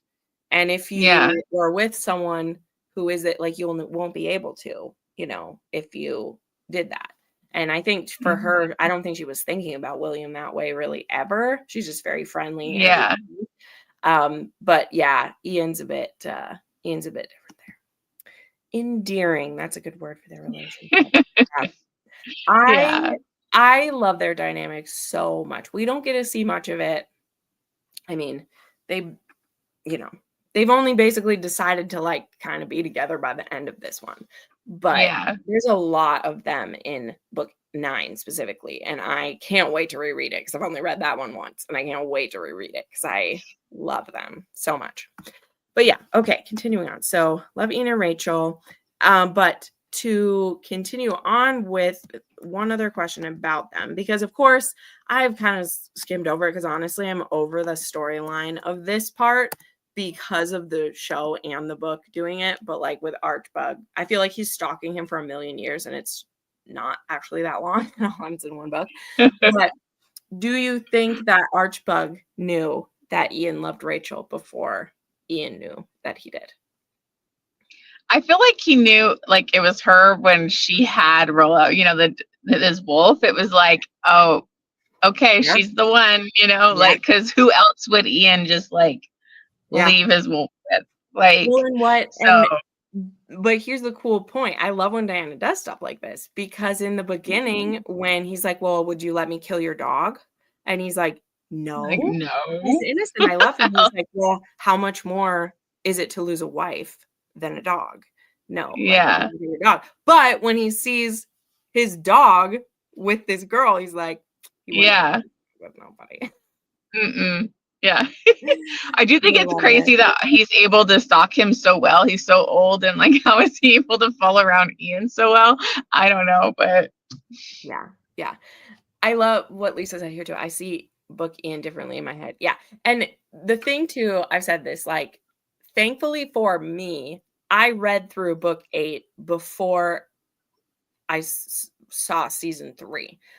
I saw season like 1 and 2 before I read book 3, but I hadn't seen that. So like Ian's in my head as how I picture him too. So sometimes Ian bleeds in, but when I read him, I see a different type of rugged. Because when he does like ruthless things, like he killed like that one guy, and so they were after him, like I'm like, I don't see like the show Ian. Like he just seems more like he can be cutthroat and pretty violent if he needs to protect those he loves, I don't know. And the show kind of made it seem like he hadn't like killed people before when he like takes out the woman, because it's like, oh, he might hesitate to kill, and I'm like, honey, no, like no, he's done it. He literally went with and slaughtered a group of people who kidnapped his aunt, and he's like he's killed a lot of people, and we act like he like didn't, and I'm kind of like, I mean, I get that he may be trying to refrain more because he's in love with a Quaker, but like he's not a pacifist by any means. No. You can't really be a pacifist when you're in that. And then my final question about this one ties all of that together, and then we're getting into Jamie and Claire here, is transfer my questions all over. By the end of the book, do you think Ian is now in William's debt because Ian killed Arch for him? So here's why I even brought this up, because it's funny. Because so he saved him by getting him to them and paid for it. Then there's a point when he escapes, like William lets him go, and he says, we're even now. When he lets him go, life for a life. You're even. But then William kills Arch. And so now I'm like, ooh, does Ian owe William still another one now? So it's just a funny question. This doesn't actually have to be answered, but I don't know. Like, I kind of thought they were even, but now when you bring that up, I'm like, oh yeah, he did let him go, and then they were even. Yeah. I don't think it really matters. I just thought it was funny. Ian would do whatever William needed him to do. William just doesn't know that. Yeah. So he would help with whatever. It's William who thinks there needs to be a checks and balances anyway. So that's funny to me, Okay. So now that we worked through those kind of surrounding characters, I had meant to ask at the top, but since like you weren't quite here yet, which of these kind of like new characters or lesser characters was everyone's kind of favorite this time? They're all family now. That's right, Ruth. They sure are. They sure are. Everybody knew about William. I think Rachel, and her brother, like some of my favorites added to this one. Like, I just really loved them and like their whole journey and everything on here. Nice. Yeah. I mean, yeah, the answer is Rachel for me too. I just remember, yeah, there's so much about her that I click with, and I love that she's this mix of like spiritual but very practical. And Yeah. to me, that's why I think she left with her brother, like not just because she didn't want him to go without her, but it's also Hmm. kind of like she understood his like logic in a way of what he needed to do. And she mentions this at one point is like, how can someone being like enslaved to someone else be that we're like, people should be free. He's like, God means us to be free. We should be free. So to them, like the cause of the revolution like makes sense because Yeah. we should be free of them, So very interesting stuff. Okay, now we are going to Jamie and Claire, and we're kind of going back to the beginning with this because, like I said, we're going through the times for everybody. So here we go back to where we started with this, and now if we remember where this all left, we found out what Merdina, her name is Merdina, by the way, in case people forget, Merdina and Archibald, what they had been up to. Do we think they were truly bad people then? Or, is it not until things get like violent that we see, like what they were willing to do? Because I think there's some Yeah. things there. It's tough because I really liked them through like the books and stuff. And so I don't really think they're truly bad people until they like kind of get to this place. And I think it's really sad to watch how he falls apart once his wife dies, and he just kind Yeah. of loses it. I mean, they definitely did some effed up things for the gold and choices, but I don't know. I really liked their characters in the beginning. And so it's hard to see it as like black and white of like them being all bad, Yeah. Yeah. I think it's so interesting to me because one of the things I try to put into place is that, I mean, of course, we're always on Jamie and Claire's side. We just are. Mm-hmm. But in Arch and Mrs. Bug's side, like they're the heroes of their own story. So to them, like they're just looking after what's rightfully like, should be saved for them. And a lot of the like villainy that he did against other people was him kind of trying to right what like the way he thought it was supposed to be. Yeah. And then what would we expect Jamie to do if his wife was murdered by the guy? Yeah. Like he would go on. I mean, I don't think he would go after that other guy's loved one. I think he would have just He would. like when Yeah. Ian offers himself and for Arch, he's like, no, I can't do that. I mean, I think Jamie would kill the person who killed his wife, but this is this. So why do we think Ian feels so guilty when she was going to shoot Jamie? Like it was in self-defense or defense of his uncle. So why does he feel that he owes for that? I don't know if it's like totally because she's a woman or like, he just was viewing like Arch as like the main guy that's kind of coming after them and that he maybe could have not have killed her fully, kind of stopped her in an easier way. I don't know. Like, I just think he takes it so hard because, they were a big part of their lives too. Yeah. And I think most of us forget, myself included, we already knew that Mrs. Bug could kill someone because she's done it before. Yeah. She's willing to kill for reasons. And I believe too, this may be something I found on the wiki. So again, feel free to correct me, but it turns out too, like there was more of a reason that she killed that guy than just wanting to like protect Claire. Like he finds something. Yeah.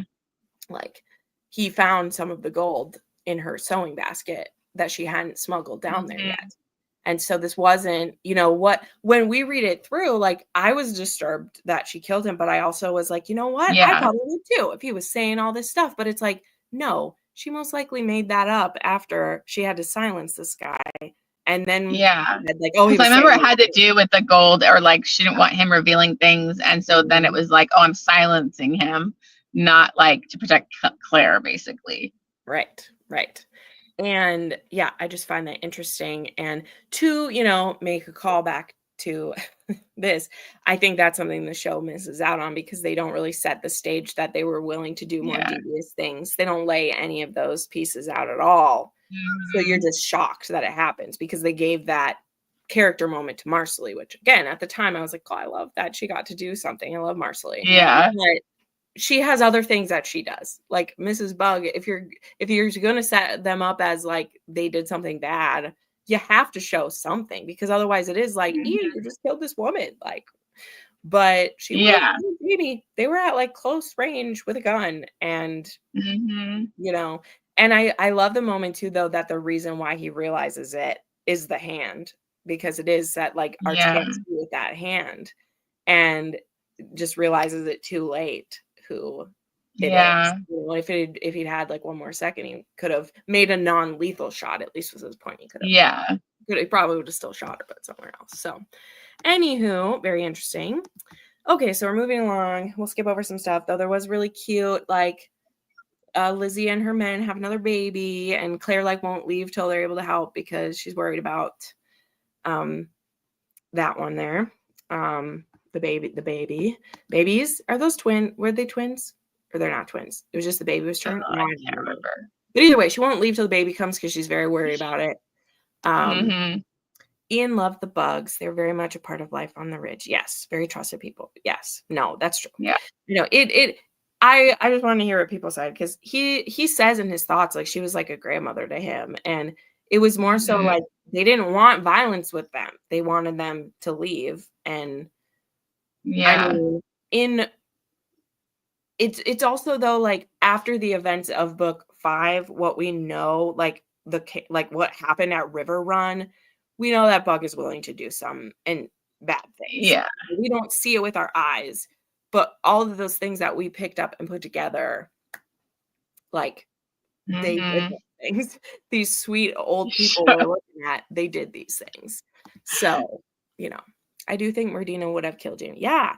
Ian feels guilty because he was here and they thought it was Arch. Didn't expect her to be involved. Right. And like, again, we didn't see with our eyes them doing those bad things. So even though logically they can be like, oh, well, they were responsible for this, this, and this. She still looks like the woman who's made him bread and made him soup and taking care of him when he's sick for all the years they've been there. They were some of the first settlers that like homesteaders that he like brings there, you know, because to go back to it, like Jamie picks him because he's too old to be drafted and he has like the hand issue, but he's still strong and capable enough that when Jamie and other able men will have to leave, he could be there with like Fergus too at the time to look over the place if he has to. So he's still a strong, capable man, even though one of his hands don't work. And to make one more comment on this, all of those like things that Bug has are pretty comparable to Jamie himself and injuries that he has and things that he has going on. And eventually he'll be that age too. And I would still be terrified to come up against an angry Scotsman if I'd wrong them. No matter the age. So I couldn't understand the justification of stealing it. I think Merdina would have killed him. Yeah. Because she took care of him like a grandma. Yeah. Yep. Nope. All those things. Completely agree. So how do we think the Ridge will fare with Jamie and Claire gone? Because they're still gone from there by the end of this book. So what do we think will happen? I can't remember if they have like certain people that are set to really take care of things, you know, for people to go to them when they're gone. Because I feel like they did have things set up in a good way before they're planning to go to Scotland. Yeah. I'm gonna keep going right along here. They were, I think too that part of it is like I almost look like in my own head. This is not necessarily how the book describes it. In my own head, I almost look at them as like being the like kings of a castle and everyone being like up to them, when really it's like, yes, it's all his land and there are tenants on his land, but for the most part, the people all have their own stuff going on. It's just he's kind of like he's kind of like a laird there, right? So there's people that would normally have been set to like take care of their stuff, but it's all burned down anyway. So when they left, then there wasn't even really anything but a few animals that other people had to take care of for them. So, you know, they probably would have had the Beardleys, or like Bobby Higgins was still around there too. Like they would have them taking care of that. So anyway, I think it'll be okay. I do miss it though. Okay, moving right along. What do we think of time on the pit? Which I forgot about this part of the story, as we said. So that's the ship. The pit is the ship. I was like, wait, what? I like zoned out half, like that whole thing. Yeah. I was like, this feels like a repeat of stuff we've already done. Like, I don't need this. So I was pretty checked out. It was very Voyager. Yeah, that's what it was reminding me of. And I'm like, we're doing this again. Like, we could edit that whole out and it would be fine. Like, yeah. Well, so I agree. There's still a few like scenes that I really love though in that one. Like, and two important things kind of happen. Like one, the like injury that Jamie gets, where Claire is like, you don't move, don't get too upset, don't walk too fast. You are literally a hair's breadth from, you will bleed out. I can't do anything. You will bleed to death. Yeah. And so one of the things I brought up is that one of my like favorite things that Claire does, and it hasn't happened much recently because we haven't had a ton of these situations, but in this book and the next book we have a lot of it, is she hasn't gone back into her like nurse mode. Like I call that nurse mode, Claire, not doctor mode, where she like is berating the person while she's healing them. She's done that since Outlander. When she's very scared, but still needs to do it. It's like she gets her adrenaline going by like just like cussing the person out. Usually, but she also does it to some of the other Highlanders too. And when they get hurt, and it's just like, oh, you stupid pighead! Like she just gets so talking very like anachronistic. Like she starts talking like the future times with the curse words and with the words she makes up. And so when she does that after the battle one, which I don't want to jump ahead, but she totally goes back to that there too. Yeah. But on the ship of just like how close that one is honestly like, that one's more terrifying. And then like he gets shot in the freaking head later on. Like, it's like he's getting those almost deaths counted to I know. Like, how many are we at now? That's literally my last question of the thing. So. Oh, okay. No, you can say that because it's true. He has a lot in this one. So so then another question about her, because I think like she does a lot of like battlefield doctoring in this one again, and I know that's tough for her. Like that's the thing, it's tough for her to be in that age. So do you think that Claire's ability to assess what is happening internally, because she talks about feeling her like veins and like arteries and things, like she's like able to see them, do we think that's actually like real? Is this just something that she medically is like taking stock, or what do we like make of that? I think it's interesting because there's also another thing she brings up, and this one is in the later like battle where she talks about like staring into the abyss while she's healing people.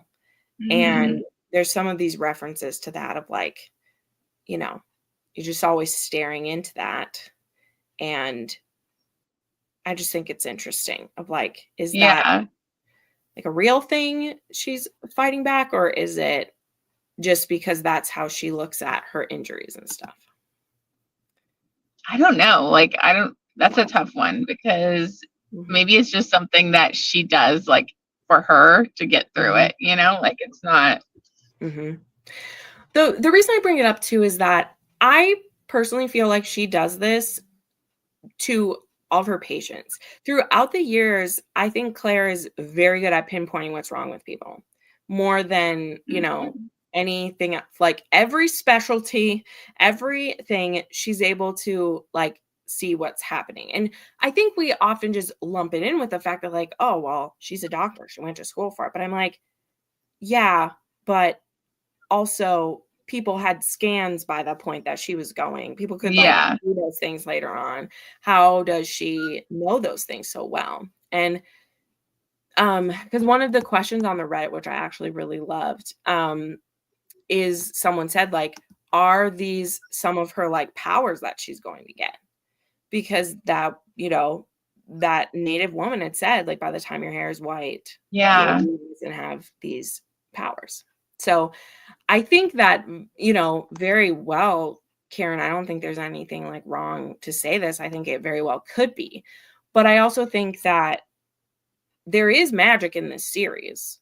There are things that have happened magically, besides even the time travel. There's the connections the kids have. There's just having a knowing sometimes. And I just wonder if her abilities with healing, where she's able to, like with the pregnancy, like she just knows, and again, sometimes that's just, we get a gut feeling. Plenty of people get a gut feeling about it, but it happens so consistently with her that I just wonder if for her it's like amplified somehow. Yeah, because she's able to diagnose and see things that the other doctors aren't able to do. And it's not like she's using stuff from her time to do that. It's just her. Right. And I mean, again, some of it is that she had other schooling for it and things like that. But there are things she'll know, like, without barely touching a person, or with like barely looking at it. And it could just be book magic. Like, it could just be Diana is like leading us to this. So like, that's what it is.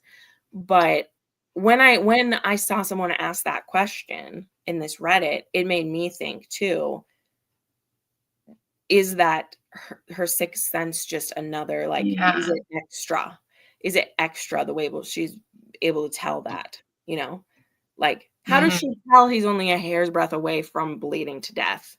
That is, like, how is she able to tell, like, exactly what she has to do with that? But again, too, across all specialties, I think we take it for advantage now that there are doctors today who would know exactly what needs to happen to a baby, but they specialize in that, and that's all they do. Or they're heart doctors who that's all they specialize in. Like, how does she know all of those, right? I just am putting it out there. I think there might be, and I think as her hair gets whiter, she will get closer to that.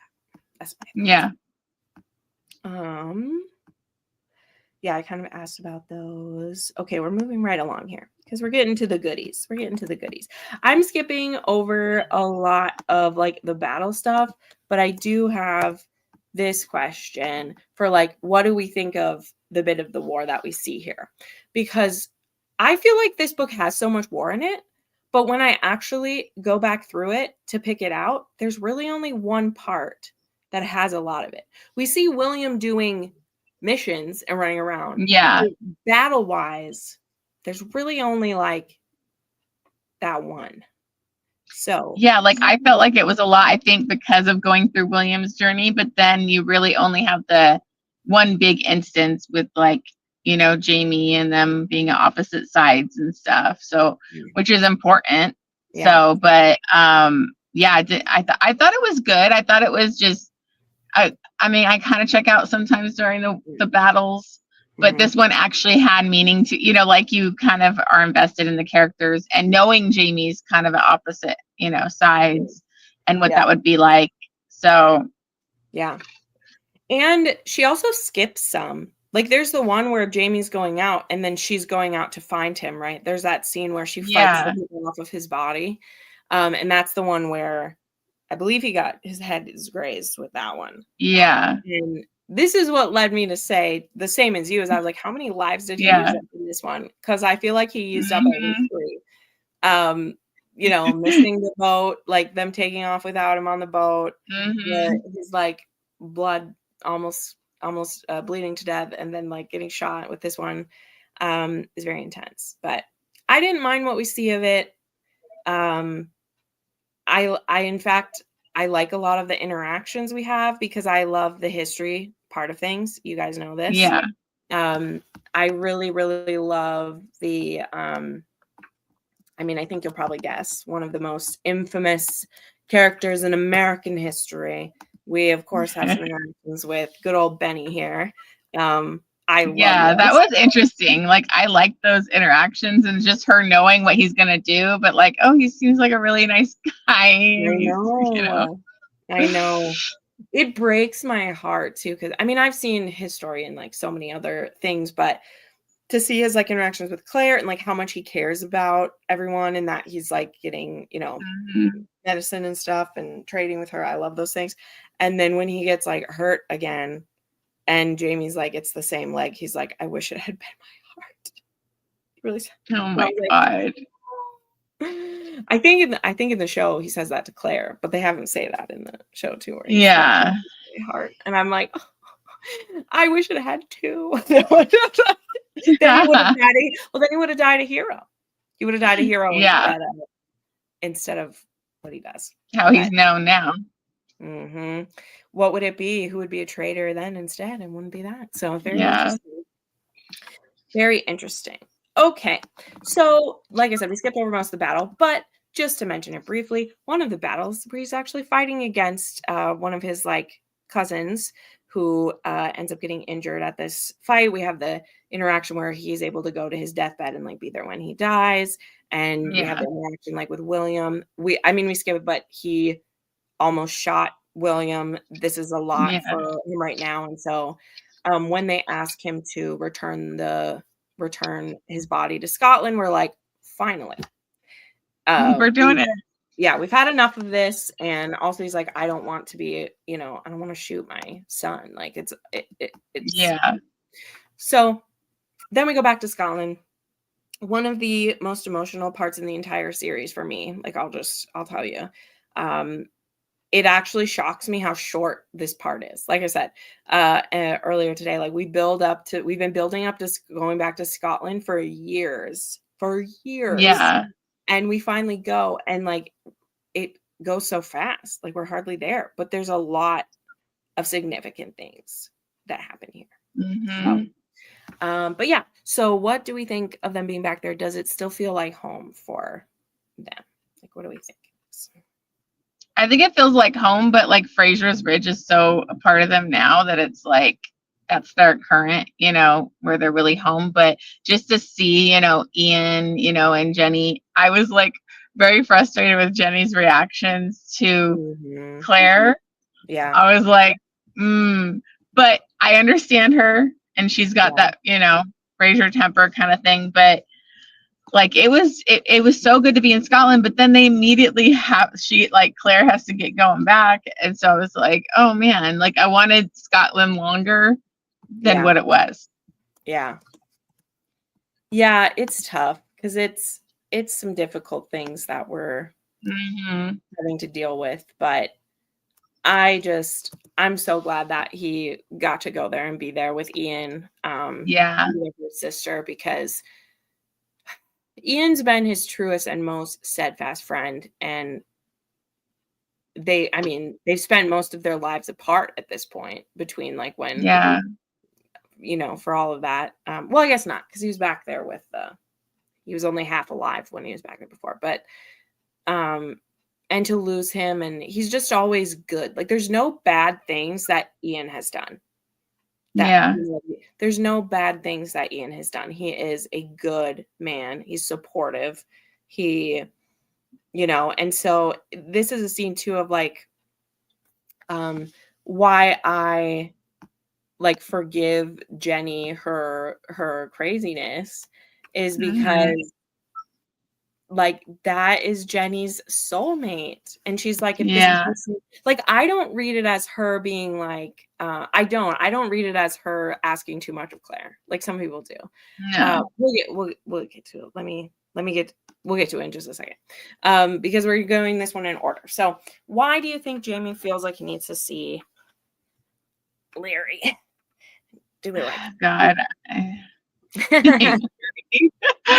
I'm like, isn't it so weird that she's Marcelly's mom, who is like, we love her. Marcelly's amazing, like, but Leary is like, I love Joey. I don't know, I guess maybe to figure out where she's at, he was very curious about her being with somebody else and all that stuff when him and Claire had that conversation in like the previous book.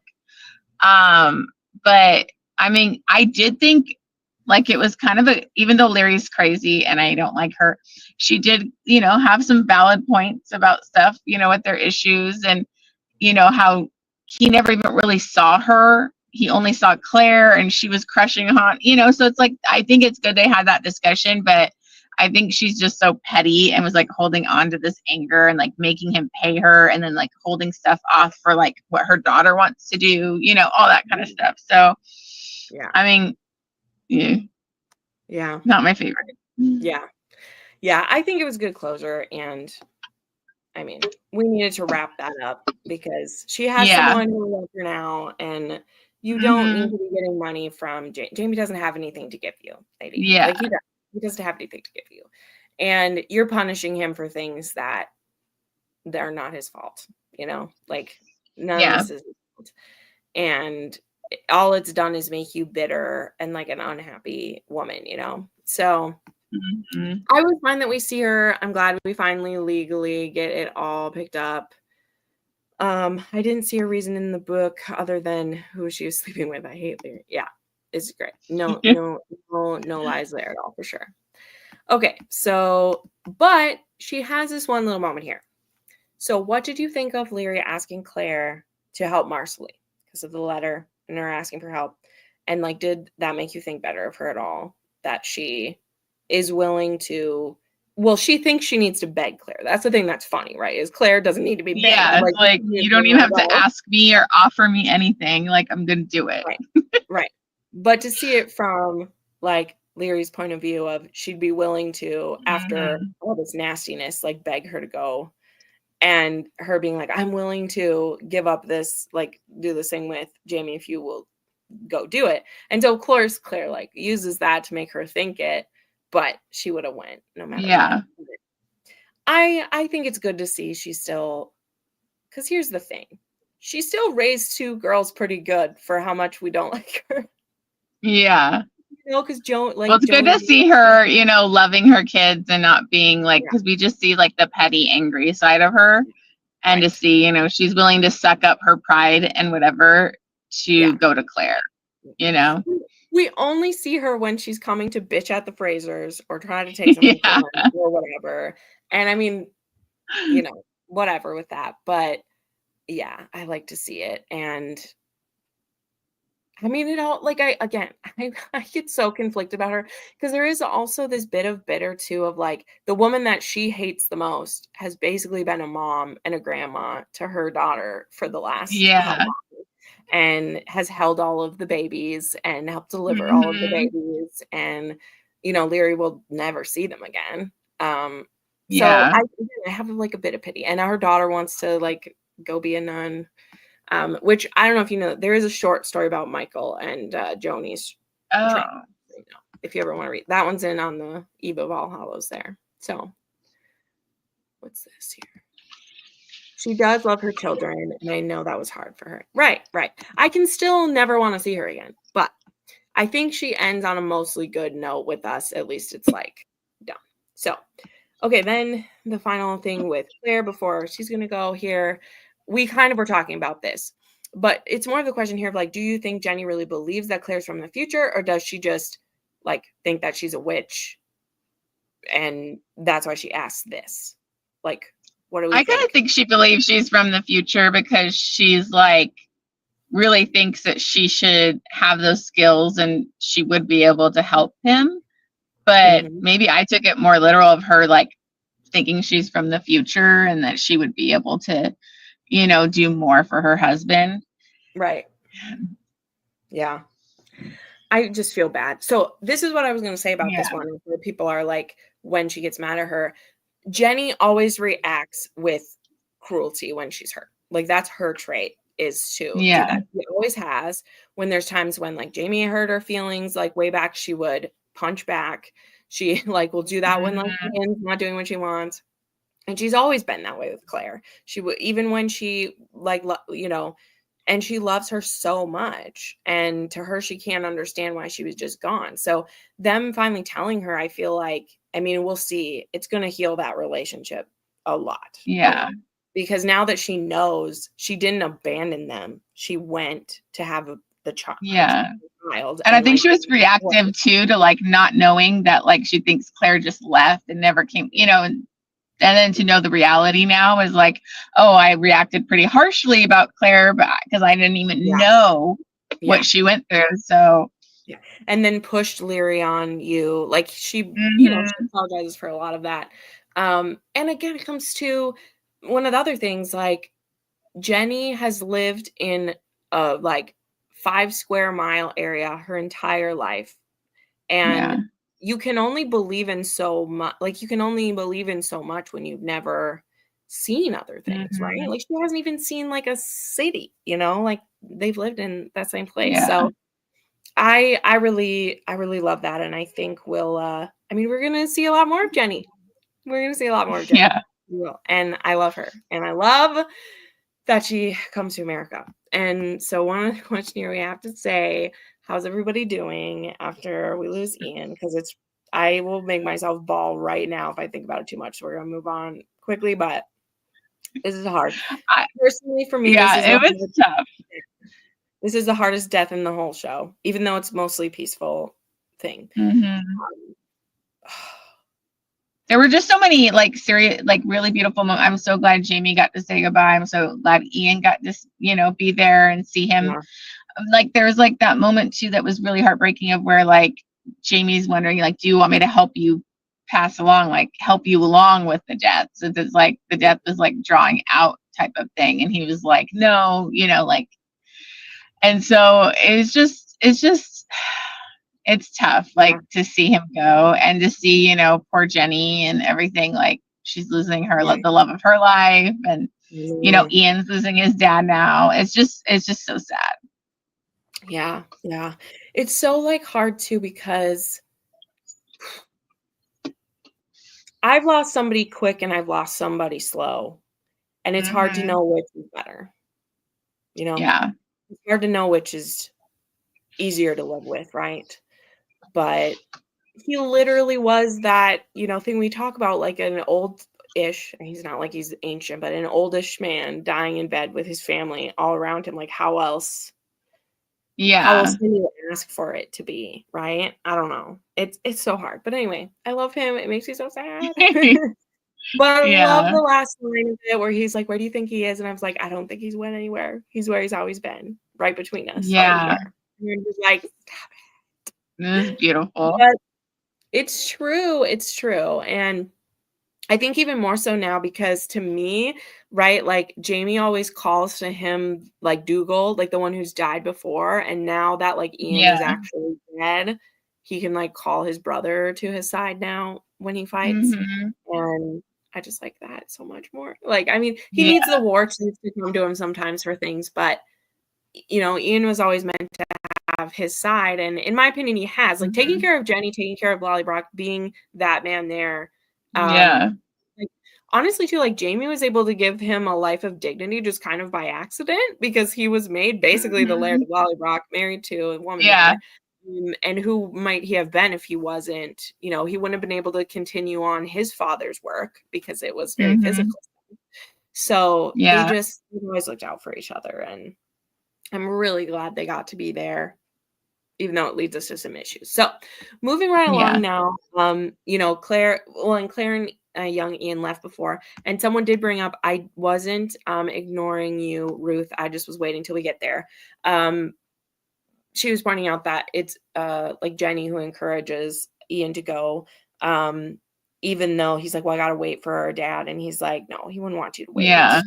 To go get her and tell her you love her, and that's what you need to do. And I love it, and it shows how romantic she really is inside too.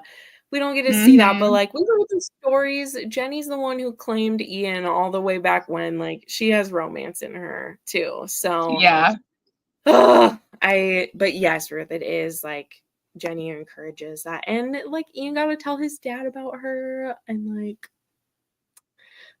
it's a lot. Yeah, it was very sweet. And then they did that thing for like his, the grave thing for his baby or whatever, which I thought that was really beautiful. So there were just so many like sweet, tender moments. We can't talk about it. I can't talk about Isabella's grave. Like I can't. The fact that they made all those. And like also like that's literally where like have Brianna and Roger seen it? Like I want to know that. Yeah. Like, they seen that? Or like the kids when they're always out by the graves saying like Jamie Like, Yeah. Have they seen that? Like, I wonder if they have. Like, I mean, they haven't looked for it, but anyways, they had left. So big divergence now where we get to finally talk about this. I had mentioned we would. So Jenny is coming to America with Jamie. And this really bugged me in the show that they did this because when he was asking her, I was like, yes, I like this actress. I'll be okay with this. And then she was like, no, I'm not going. And I'm like, yeah. you know, like whatever. But but anyway, my question about if everyone is, what do you think of her decision to go to America? Would you be able to do something like that after never having been further than like a mile from your home? Would you be able to just like go on this crazy journey and not know where you're going? Yeah. Like, you'll do that after losing your husband. Yeah, I get her, like, because she's only known that, and like it's so much memories and heartache over not having Ian. So like now she's kind of needs to be away from there and go on her own journey. I don't know if I'd be able to do it because I'm just so set in like my ways. Like that's a pretty big adventure and change for her. But you know, I think it's going to be really interesting to see like her journey coming up. Yeah. Which you already know. Right. I do. I really love Jenny, like I said. And she's a bit of a like, oh, does it happen in this one? I don't know no, it doesn't, because we are right at the end, but there's some seriously adorable stuff with like Jenny coming up. I was going to say it. The one I meant to mention is this isn't like a spoiler. It's a moment of like when she meets, like Marcelly and Fergus's kids. Because remember, like she raised Fergus for a good like 6 or 7 years, basically. Yeah. And so like Henry Christian introduces himself. There's like, hi, who are you? And she says, I'm your granny Janet. And she says, and then he like climbs up in her lap, and you know it's the dwarf child who like gets in her, like, okay, and he just like loves his granny. Because I think too, is Jenny shorter? I don't know. There's something about it where he like just think that she's so cute that he loves her. So anyway, I'm very excited for me to come there. But anyway, so we talked about this. I love that Jenny is coming. She'll be with her beloved brother and youngest son. She's no longer lady of the house. Yes. So that would life would be hard regardless. Yeah. And again, I'm pretty sure it says in the book of like Jamie Jr., like Jamie, her eldest, like he's been married for quite a few years now, and his wife is now like Lollybrock already belongs to him because the land was signed over to him when he was like 3 years old or something, or like 5 years old or something. Oh yeah. And you know, imagine being the daughter-in-law to Jenny Murray. You are not the one running the house if you're the daughter. Yeah.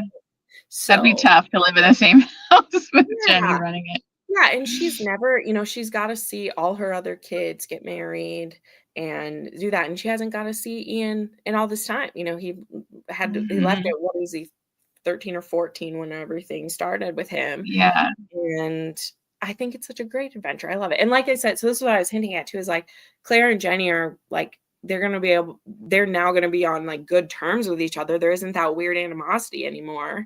And it's just nice to have kind of that person around, especially because, you know, when we one day go back to the Ridge, like Mrs. Bug is dead. So we don't have that type of there anymore.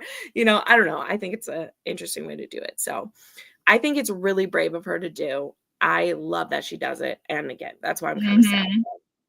And okay. Sorry, this is show speculation. It's like, I kind of hope that we do still see her again somehow. Like maybe when eventually like Rachel and Ian, like spoiler guys, they'll have a child eventually. Maybe they'll have her come, is like he'll write her a letter that she's pregnant and he's like, yeah, I'm gonna come, because she does say I'm not ready yet, but I might. So I don't know if the show is just they didn't want to bring another character in when they had so much going on this season, and maybe but it's gonna slow down next season anyway. So I don't know. Anywho, I'm sad they didn't do that. That's why I keep bringing it up. But anywho, I kind of skipped over all of the doctoring because we're getting on our 2.5 hours in here, and I want you to be able to go home soon. So, but yeah, she gets back in time. There is a super, I love this moment. She goes to the apothecary looking for a thing, and she runs into John Gray, and she's like, "Oh, hi, yeah, I'm back in town. Jamie's not back yet." They're like literally just chatting, and she's like, "Yeah, I need some of the, my grandson needs this," and he's like, "You know what? I happen to know who has all of it." Yeah. I love that moment. I do. I love that moment so much. And so it's like, oh, we made a deal. I had this up for Henry Christian, and then I went and helped Henry. And I love this interaction here, and we get to see what's what going on with there. But then not too long after this, how they do in the book is so interesting too, though, because we get a Jamie POV and know that he has missed the boat already. So we know. Yeah. And I did see in some of the questions, like someone asked, like, did you like knowing he missed that before? Or like, were you, like, well, because how did they word it? The person who asked this question worded is like, did you like knowing ahead of time? Which, I mean, of course we like knowing. We didn't want to think he was dead. Because did that make it harder for what you watch John and Claire do when like we know he's alive already? Did it make it harder to watch that? Because we're like, oh no, he's coming, even though we're happy he's alive. So I kind of just like, I mean, it's Jamie. I knew he was, even if it didn't have that scene, I'm like, he's alive. Like, like he's alive. Yeah. But this was like the hardest part of the book for me. I know. I didn't see this coming at all. So I was like, so okay, I don't want to jump ahead, but you said you didn't watch the show, right? No. So like when I was like, I didn't know. So when it like went to the scene, sorry, the sun's like constantly in my face. The like when it gets, I don't know if I'm jumping ahead to like what the Claire. We're touching on the whole end. Wrap up. Okay. So, like when that happens, like I was like, no, I was almost like, oh fuck, like F no, oh my God. Like I was like, this isn't happening. They just cuddled and like he supported her in the night. And then when they're having that whole conversation, I was like, no, like I had such a hard time, like, did you have to dealing with her? Yeah, like I had the audiobook going on in my car when I was doing that. So then when I got to work, I went back and like was going with the book, and I was like, oh my God, like I can't. It was really hard for me. I'm like, you can't play with anybody but Jamie. I know. The next night she gives him a hand job too. It happens twice. So. Yeah, that was like more shocking. Yeah. I was like, oh. Yeah. Yeah. Which I never noticed that with that one either. I knew the first time because I had like, so I didn't know about any of this. I knew he wasn't dead because the first time I read this, as soon as like, well, you can see he's not because it says he missed the boat. So the first time I was reading it, I was like, huh? So when she gets a letter in the next one, I'm like, uh-oh. So anyway, when I was reading that then though, and then when he says, I'm not going to mourn him alone tonight, I knew what was happening. I mean, Diana. I was in denial. Diana doesn't write any truly graphic sex scenes, so it is tough either way to know when stuff is happening, which is fine. That's not the type of story she's writing, but it makes it difficult because she, like, it's not really an open door scene because they're drunk and it's at night, so like but you can tell it. For me, it's their discussion afterwards is how you know it happened. Yeah, when she's like, oh, how long has it been since you've slept with a woman? And then then they go into all that, and I'm like, okay, like I can't be in denial anymore. They freaking had sex. And I was like, I mean, and I get it, like I know they're mourning and they're both envisioning Jamie, but like to me it's like she wasn't immediately intimate with like Frank when she went back, like she, like I'm like, it just seemed way too soon. But I mean, so it's a complicated feelings about the end of that book, because I was like, why did we have to do this? Why? Yeah, it's one of the most, like, literally, it's one of the most, like, debated things that happens ever. Yeah. Like, any type of situation. More so than, like, Geneva and Jamie, which a lot of people get all Yeah. up about that one too. It always made sense to me because of who she is. And I always felt validated because Jamie says the same thing he says the same thing in the next book, because he's like, I mean, I'm pissed about it. I don't think, but he's like, you always think with your body. And if you were drunk and if you guys were, he's like, I see it. He's like, I didn't like how I found out about it. And he doesn't like when John says we were both fucking you. That's what will make him snap later. It's not so much it happened, it's how he him and then is egging him into it because he wants to be punished for it.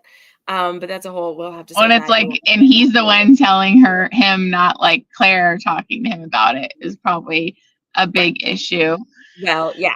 And he didn't have a chance. She didn't have a chance because you kidnapped John, and then John doesn't want to be the one. Well, because here's the thing too, they're both in a lose-lose situation, because not only has the sleeping with each other happened, which is the lose part anyway, but it's also a lose-lose because they're split up right away. So one of them is going to be the person who didn't tell him first. Yeah. Because one of them's, they're not going to sit him down together and tell him that this happened. We'll wait till this all dies down.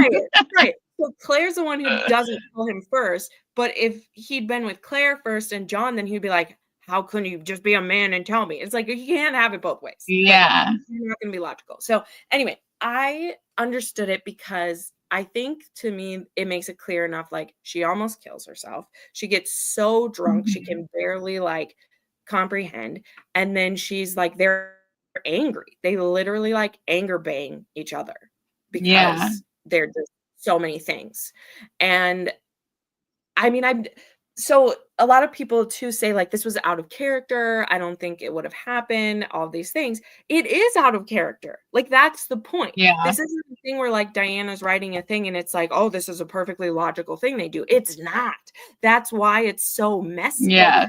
It's so like, it's supposed to hurt. Like, they thought the man they love is dead and there's no hope. This isn't, he was shot and she has a chance to save him, right?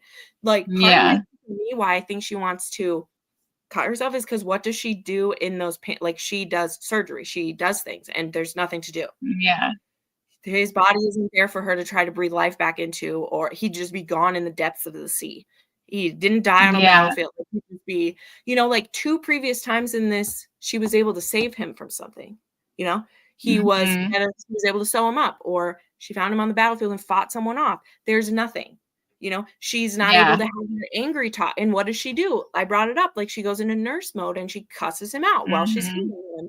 And he even says, he's like, I love when you're talking this way. Will you heal me? He's like sweet talking her while he's fixing her. He doesn't have anyone to do that to.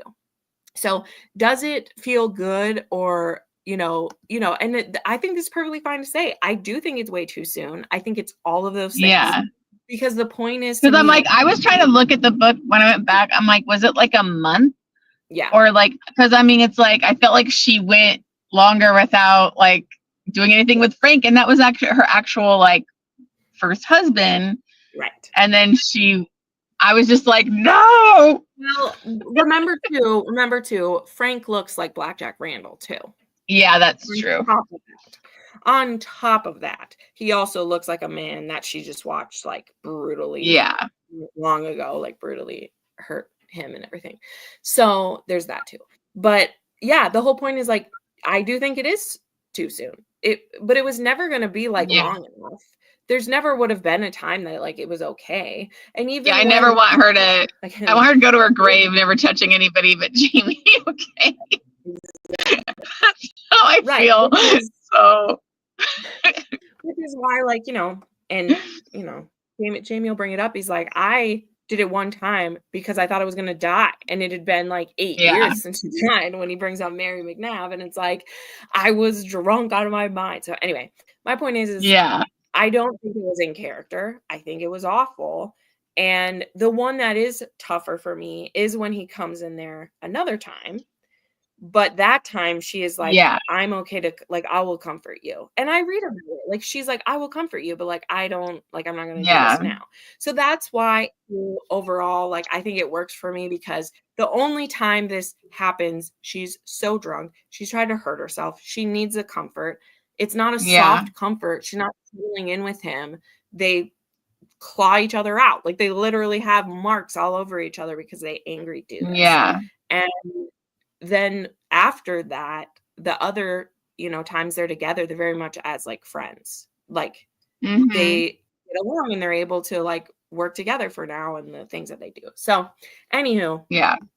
I have said like these are some of my favorite scenes in the whole show, and not the sleeping with part, but the discussion they have later, when they talk about the Yeah. stay. It was so close to the book. That's what was like, I was like, wow, this is like really good. Cause I did like their discussion that they were having and learning more about John, because I just love him. Mhm. And so that was another part too. It's hard because I love him, but like, don't. Yeah. Well, it's Yeah. It's so tough too, because there have been many times through the series when John and Claire have interacted, well, not many times, I'll say 3 or 4, where she makes a point to shove it in his face that like, he's mine. Stop being possessive. Like, Yeah. stop, which like, Claire, you don't need to do that. He's not actually going to take Yeah. it from you or anything like that. And this is a time when she doesn't try to do that, because she actually thinks he's dead. And she understands what it's like to love Jamie Fraser. It's worse for her because he is hers, but John loves him, and she's not trying to deny, like, he loves him. She knows he does. And he's had to be silently devoted to this man. And I love how he explains the like friendship, and Jamie had already told him about this scenario, so it's not like she's shocked, but she does get to ask like, why didn't you say yes? And when she hears his answer, I think it just, it builds her trust in him too, because she's like, he gets it, because the thing that Jamie said to him, that I would have broke his neck if he would have said yes. And Jamie's like, or John is like, if I would have said yes, he wouldn't have never been my friend. And I've had a friend for all these years, and I have William because of that. And that's the trade-off that John has made. And well, and he like was also saying like that he wanted it all with Jamie. Like, he didn't want to be like, it's like, and he knew he would never be able to have it all and have Jamie. And so it's like, he didn't want just part of him in this one little thing. Right. It's like he wanted everything. And it would have been only one time.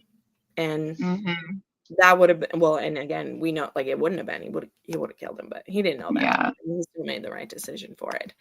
But yeah, I love those discussions with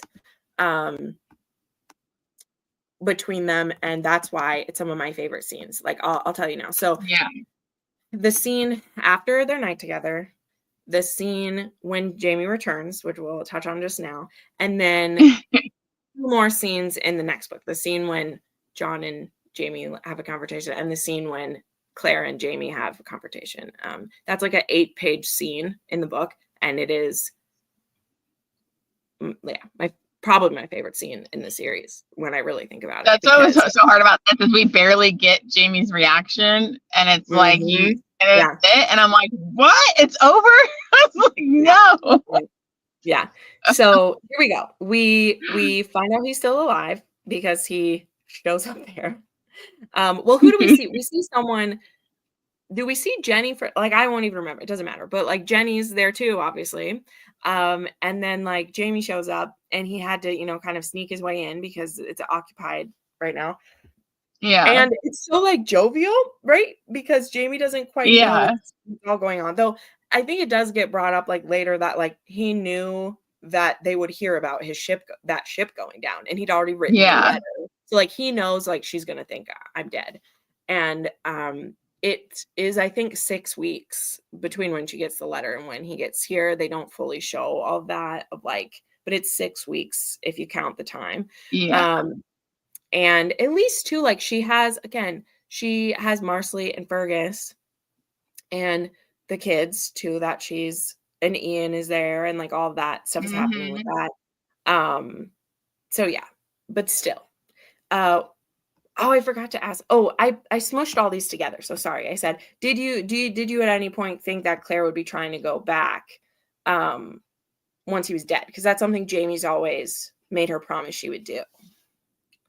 Yeah, I don't know. I felt like she was in such a dark place. Like she didn't even think about like like she really would belong there or be able to go back to the, it's like now this place is always with Jamie, like her place is with Jamie, and like with him gone, like she didn't really feel like she had a place, even though she could go back to be with like Bree and the kids and stuff, but she still also, like you said, like cared about Merciley and those, and all the kids there, Ian. So it's like, I don't know. Yeah. I think that she has family there. She does. And it's like she said, she doesn't fit in the future anymore. Like, what would she have? She'd be a woman in her 60s who now wouldn't have a, working doctor's license anymore. She'd have to get that, and, move in and be the widowed mom who like lives with them. And, she can still find purpose, even if it'll be, lonely like that. But so like I said, I accidentally smushed these together. But so anyway, does she think about going back? We think not. And it ends with, what did everybody think of that cliffhanger to this one? I was shocked because I felt like she always ended the books in like a pretty solid place where, and I don't know if I read somewhere that they thought, like somebody said that she might have done that so that people knew it wasn't like the book was over or something. I don't know. It could have just been some weird chat group, but I don't know. Like I was shocked that it ended like on such a cliffhanger, because I was like, after the shock of what she did, I'm like waiting to see what's Jamie's reaction going to be. And he kind of like, we only get like those 2 words or whatever he says. And you're like, wait, what's his real reaction? So it definitely made me want to go right into the next one, which is like, good thing I'm not reading this as they came out, because I would have been like, Yeah, it's crazy. I think, in my opinion, it's her most like intense cliffhanger of them all. When I look back, I think it's the most intense one. Because even at the end, like she kind of does these in pairs, kind of, I will say, because like 6 kind of ends in a place where it could have been over, like Bree and them went back and they were staying on the ridge and they would rebuild. Like we could have thought it was done.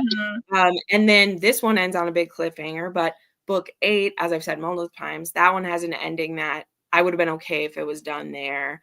It ends, that one will end in a really happy place. And then book 9, that one has a couple cliffhangers coming up. So, and then 10 will be done. So I think she kind of does those in like, they're almost in like, so this cliffhanger is one of the ones where you're like, oh, I'm so excited. Whereas a lot of the previous ones, you finish it and you're like, okay, I can take like a month off of this. Let me take a break.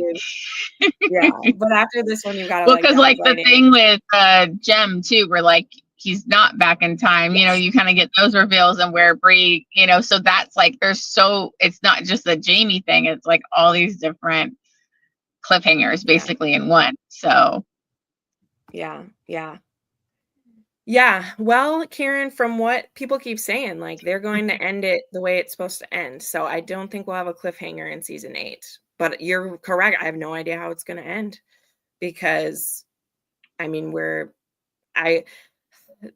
the past 2 seasons have made me trust the show that I don't think we'll have a Game of Thrones situation, because she's really involved in it. And though I'm sure, like, I know her book 10, they're not going to show us everything, just as we've seen. Like, just think of like, if they did with a book 10 that we haven't seen, what they did with this one, I'm sure it will still be very satisfying, but there's a lot that gets missed. So when we read it ourselves, we'll be like, oh, here's stuff that she directly told them to put in. And then we'll see. That's what I think it will be. Because even with like, I don't know, I've said this, book 8 is one of the longest, but it has the shortest time of all of them. Book 8 is only like a year's worth of time. This one was almost 2. So like, and part of that is because book 8 has all the jumping around in time of it has all the timelines of everything. I was pulling my hair out writing my episode review of the last one, because keeping that straight was a lot. Lots of note taking. At least two of the timelines will be merging into something eventually. So that'll be great. But anyway, so I think it's a great end to this one. Just to round these out with a few, I did like I promised, I did have this one at the end here. Hold on. How many more lives do you think Jamie used up this time? Oh God, because I don't remember where we were at, like in the last book, how many lives he was at. But I mean, Yeah, he's had to use 4. like 3 in this one, right? 3 or 4. Like I feel like he used so many of his possible deaths in this. Yeah. Well, in my opinion, Diana Gabaldon is actually now paying, like, by this book, I think she was actually paying attention to how many she was giving him, Yeah.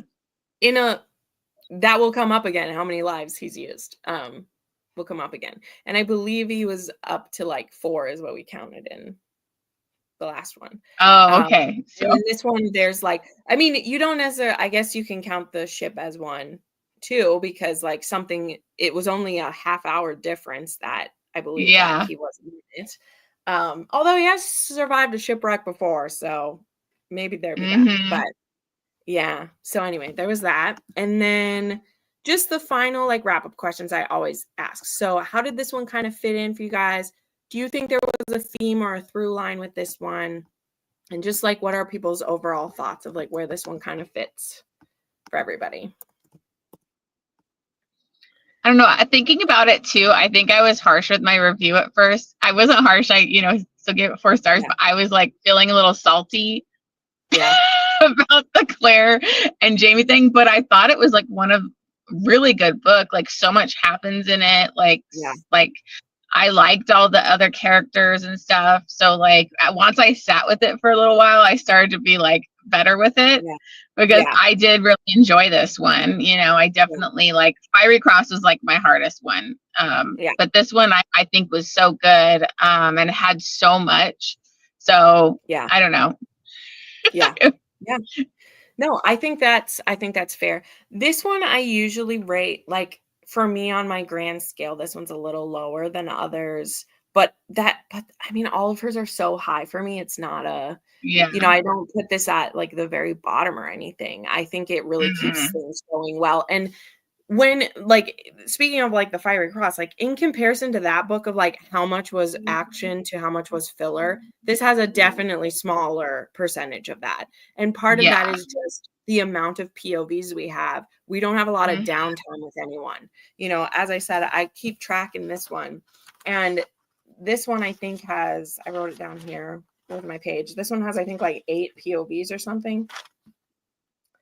Let me see. Wow. Oh my God. That's like so much more. Like that was what I saw people were complaining about was like, there's too many POVs in this, but I'm like, I didn't mind the multiple POVs. I thought it made it more fast paced a little bit, than. Yeah. This one has Jamie, Claire, William, Brianna, Roger, John Gray, Rachel Hunter, Jem, and Fergus. And I think we get Ian too. I forgot to write him in Ian. So like we have a lot in here of these. There's and a lot. we even have Joe. I forgot to mention we even have Joe no, he's in the next one. Damn it. I shouldn't have said that. I'm sorry, I've read too many books at one time. It's not my fault, everybody.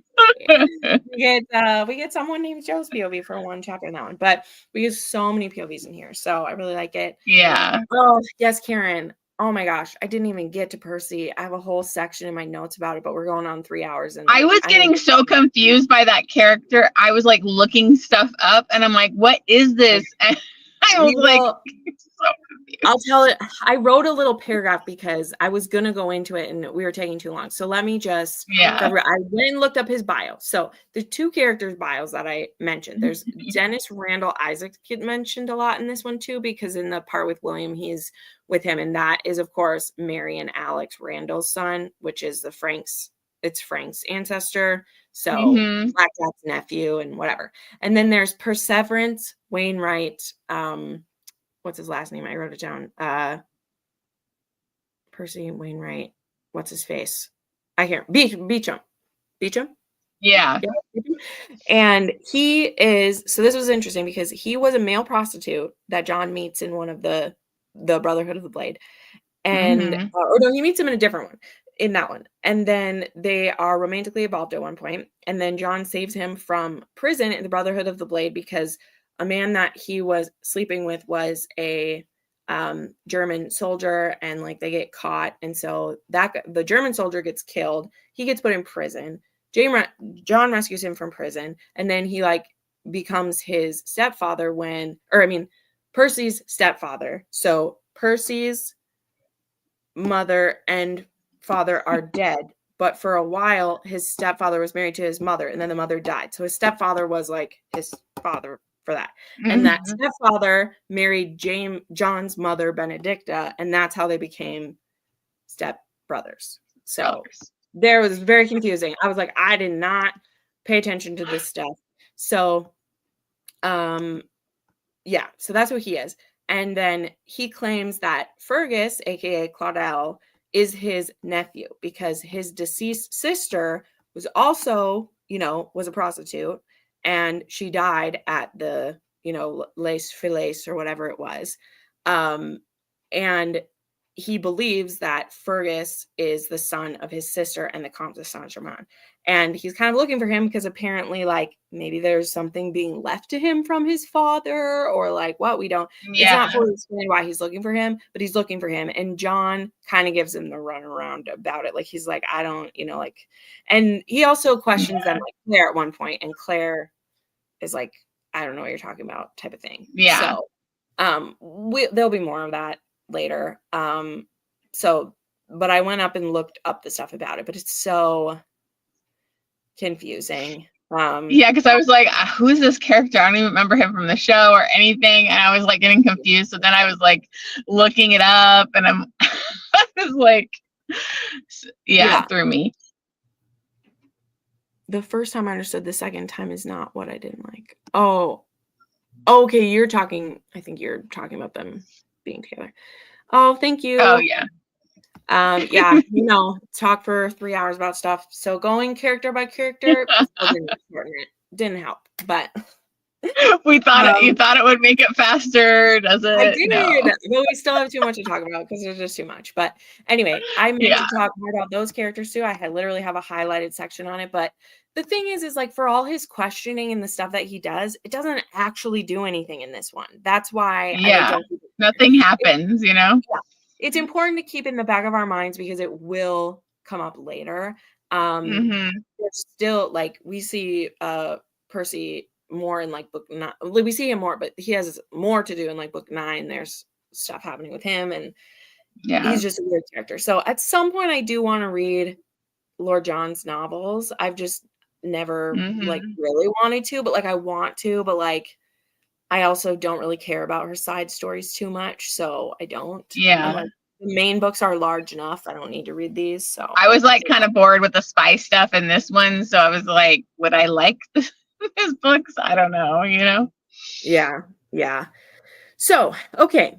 We're going to wrap this up. Nobody has more thoughts about it. You guys are also great for hanging in there. Mostly just me rambling and holding us in here. But the next live show, so I did shorten the time a bit for this one. We're going back. Well, I guess it's still 6 weeks, but I want to get us through these before mid-year, and we still have the like 2 bigger ones left. And I also thought it would work because, again, we're pretty excited to get into book 8 after you read book 7. So I figure we can push it more. So I have the next one set for February 23rd. At 4 p.m. is when I have for Written in My Own Heart's Blood. So, I mean, that's still almost 2 months away, but I mean, it'll come up fast. I was like, I don't want to wait too long for that one, because then I'm hoping we'll then take March and at the end of April do it for these, and then we'll be like done. So that's my plan. But well, anywho, thank you everyone who joined. Thank you for listening to us ramble. Amber, thank you for driving somewhere to come in. I'm so sorry. I appreciate you. Oh my God. It's totally okay. I've been there. Had mine freeze in the middle of author interviews and had to like leave it when I went to fix stuff. So, okay, I'll go ahead and end the stream. Thank you, everyone. Thanks for reading with us. We'll see you for the next one.